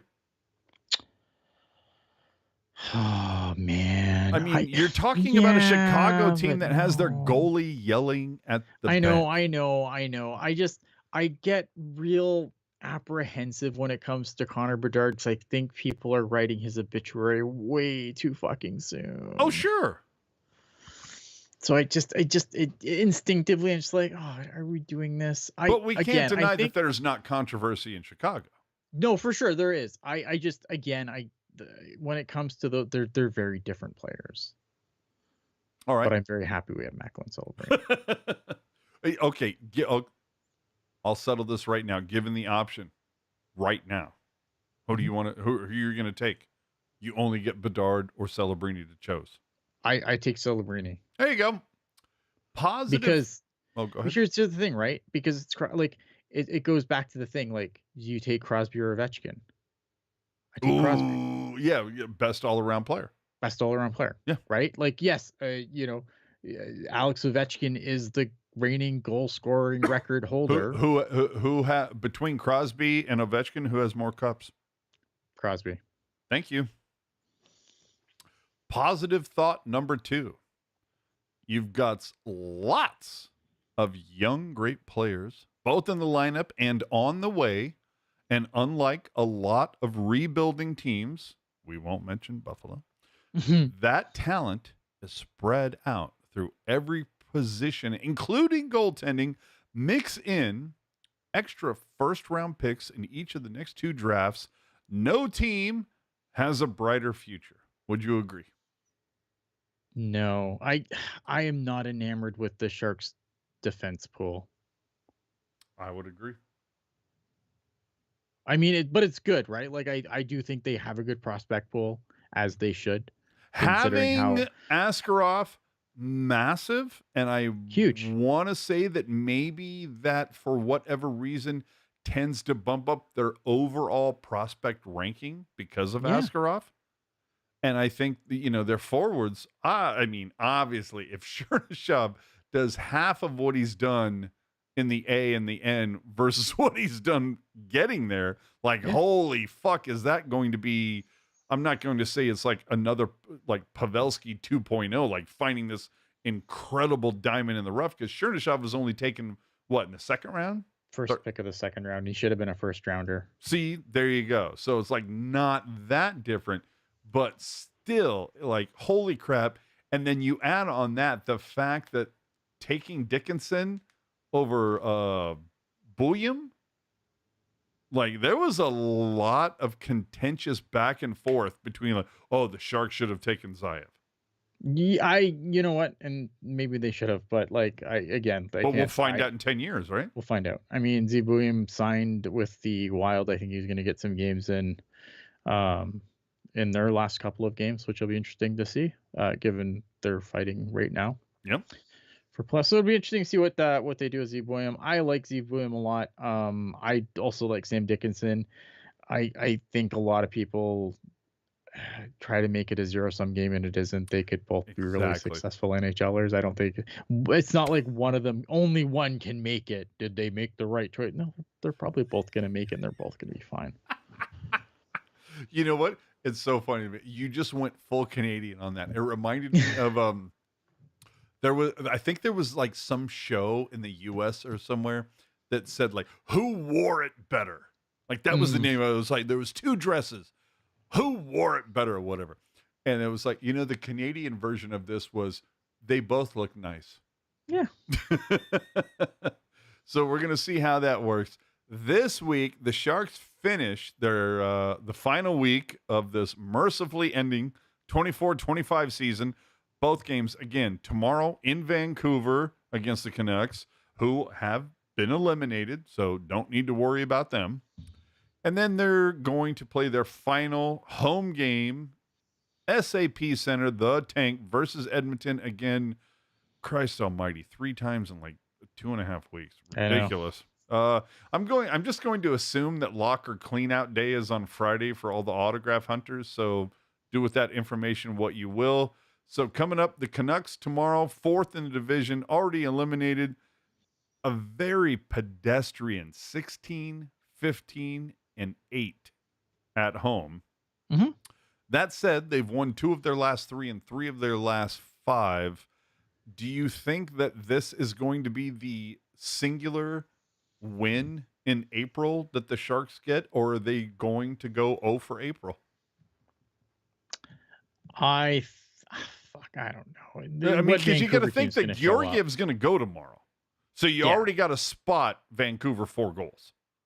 Yeah. If you're right, because it's going to be a back-to-back, so Georgiev's probably starting. Yeah, because Romanov, he started the last 2 games. Yeah, it's a loss.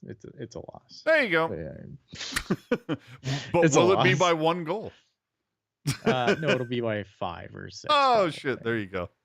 All right. And then Wednesday, back at SAP Center, the Oilers. I mean, look, we know they've been fighting the injury bug. Draisaitl, McDavid, there's other, even Nurse has had a little thing here and there. Yeah, but I wonder who sits that game. Yes, big Last time. game of the season. I don't think anybody's going to. If they're still in a look to try to get, and wrestle home ice away from LA.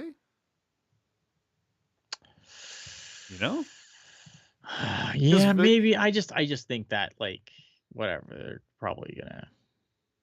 LA's got a game in hand. 1 more point. I don't know. It'll be interesting. It'll be interesting to see. But by Wednesday, that'll be sorted. Yeah. I don't know. It's a good question. I just wonder how many guys are going to sit, because obviously the playoffs are going to start, and that's more important than whatever. Like, if you're Edmonton, you're even facing LA at home, like, you're probably feeling pretty good about that still. Well, the thing about the Edmonton Oilers, they've won 3 of their last 5, but 2 of those 3 came against the Sharks. It's like, are they that big of a deal, right? And when we started this broadcast, they were currently playing the Jets. So did Edmonton win tonight? That's the big thing, because a loss tonight for Edmonton would damn near all but guarantee playing at LA for the postseason. So they beat the Winnipeg Jets tonight. So they beat the Jets. So it still is in play now. And again, we said this very early at the top of the cast. The Jets won the President's Trophy. They really didn't have anything to play for. So that was that's a lot of fun to. All right, we're going to play this team that has nothing to play for. Meanwhile, Edmonton still trying to chase home ice. It'll be fun to see how the last 3 or 4 days stretch out. So, I lied. I said the Columbus Blue Jackets were eliminated as of tonight. They are still alive. I apologize. Really? Yeah. I mean, they're done, but they're mathematically still alive. I was going to say, so who is it Montreal? If Montreal gets another point, I believe that should be the end. Shit's locked down. So both sides, it's pretty much 1 through 7 is locked down. There's both sides. Okay. Awesome. Yeah. All that's left to sort out now is seeding. Okay. So again, that's something, it'll be the final Pucknologists next week. Yes. Our last Pucknologists of the season. And obviously we'll get into the final matchups because they will be locked by then. True. What I plan on bringing to the final Sunday show next week for me, I don't know, remains to be seen, but we'll see what happens. I'm probably, now that being said, I'm going to be done preparing and putting the Sunday show together. I got other things to do. I'm still going to probably be around for some of the summer shenanigans, prospect scrimmage, like when Eric and I go to the, prospect scrimmage, or Jules and Eric do the draft party like we had last year. I'm sure I'm going to be involved in that some way, shape, or form. But right now the plan is next Sunday, my final Sunday show where I'm going to steer the ship. I'll go deeper into that next week. But next week, we're going to wrap up everything this season. We'll give you our playoff picks, obviously, since the matchups will be in stone. Might even have a special guest next week. And in fact, I'm not even going to say might even. I'm going to say we will have a special guest next Sunday. And we might even have more honesty than some people are willing to hear. Ooh. So make sure to join us next Sunday, which is Easter Sunday. So ears on. Yes. 20 years. Remember to like and subscribe. Help keep us commercial free by using the super chat option during our live shows. Better yet, use Venmo. We're at Tealtown USA. You can find links to our social media podcast apps and more, always included in the show notes. Find everything included at tealtownusa.com. So, I mean, there's just so much to get into, but what was your favorite point of tonight? I got to say, dude, Eddie Lack being upset that he didn't know that beer was involved. That was my favorite point. I mean, there's so much that happened tonight. This was such a long show. I think it was interesting watching the chat just do completely get poisoned. It did get a little sideways in the last 20 minutes, and so I just stopped watching. just a little crazy. No, look, I appreciate so tonight, I mean, obviously I'll be back next week for Pucknologists, but this is so the you last. Think. so I believe remains to be seen apparently. This is my last post game that I'm doing this season, obviously, for the Sharks. Oh, you're not on tomorrow, Wednesday? No. Who's on tomorrow? I don't know. Good question. Well, for God's sakes, how are you not prepared? You're right. I'm not prepared. So obviously, no. I just do want to just say thanks for everyone who does show up and jam our chat full of stuff after every game. On every Sunday. Yeah. From what I learned, and this is really cool. Again, I said it at the top of the show, but I'll say it again. On Friday, I came to learn that there was a couple people that said, "Hey, really love the Sunday show," and I'm like, "Oh, you don't watch After Dark?" They're like, "No, we just want to listen to you rant and rave." And I went, "Awesome. That's a Sunday thing. Cool." It's a Sunday thing. Yeah, no, I so appreciate it. What were you searching for? Nothing. I just making sure I have everything all sorted before I go to bed. I thought you were looking for something. Okay. No. Let's get the hell out of here. I gotta go to sleep. Goddamn right. All right. So remember, like and subscribe. Help keep us. I'm not even going to get into this. Hey, everybody, have a fantastic. Do the YouTube shit. Yeah, YouTube shit. Have a great end. You literally have 90 minutes left. Go watch John Oliver. We'll see you tomorrow night following Vancouver and San Jose. And in the words of Eric Cura, did somebody say Vancouver?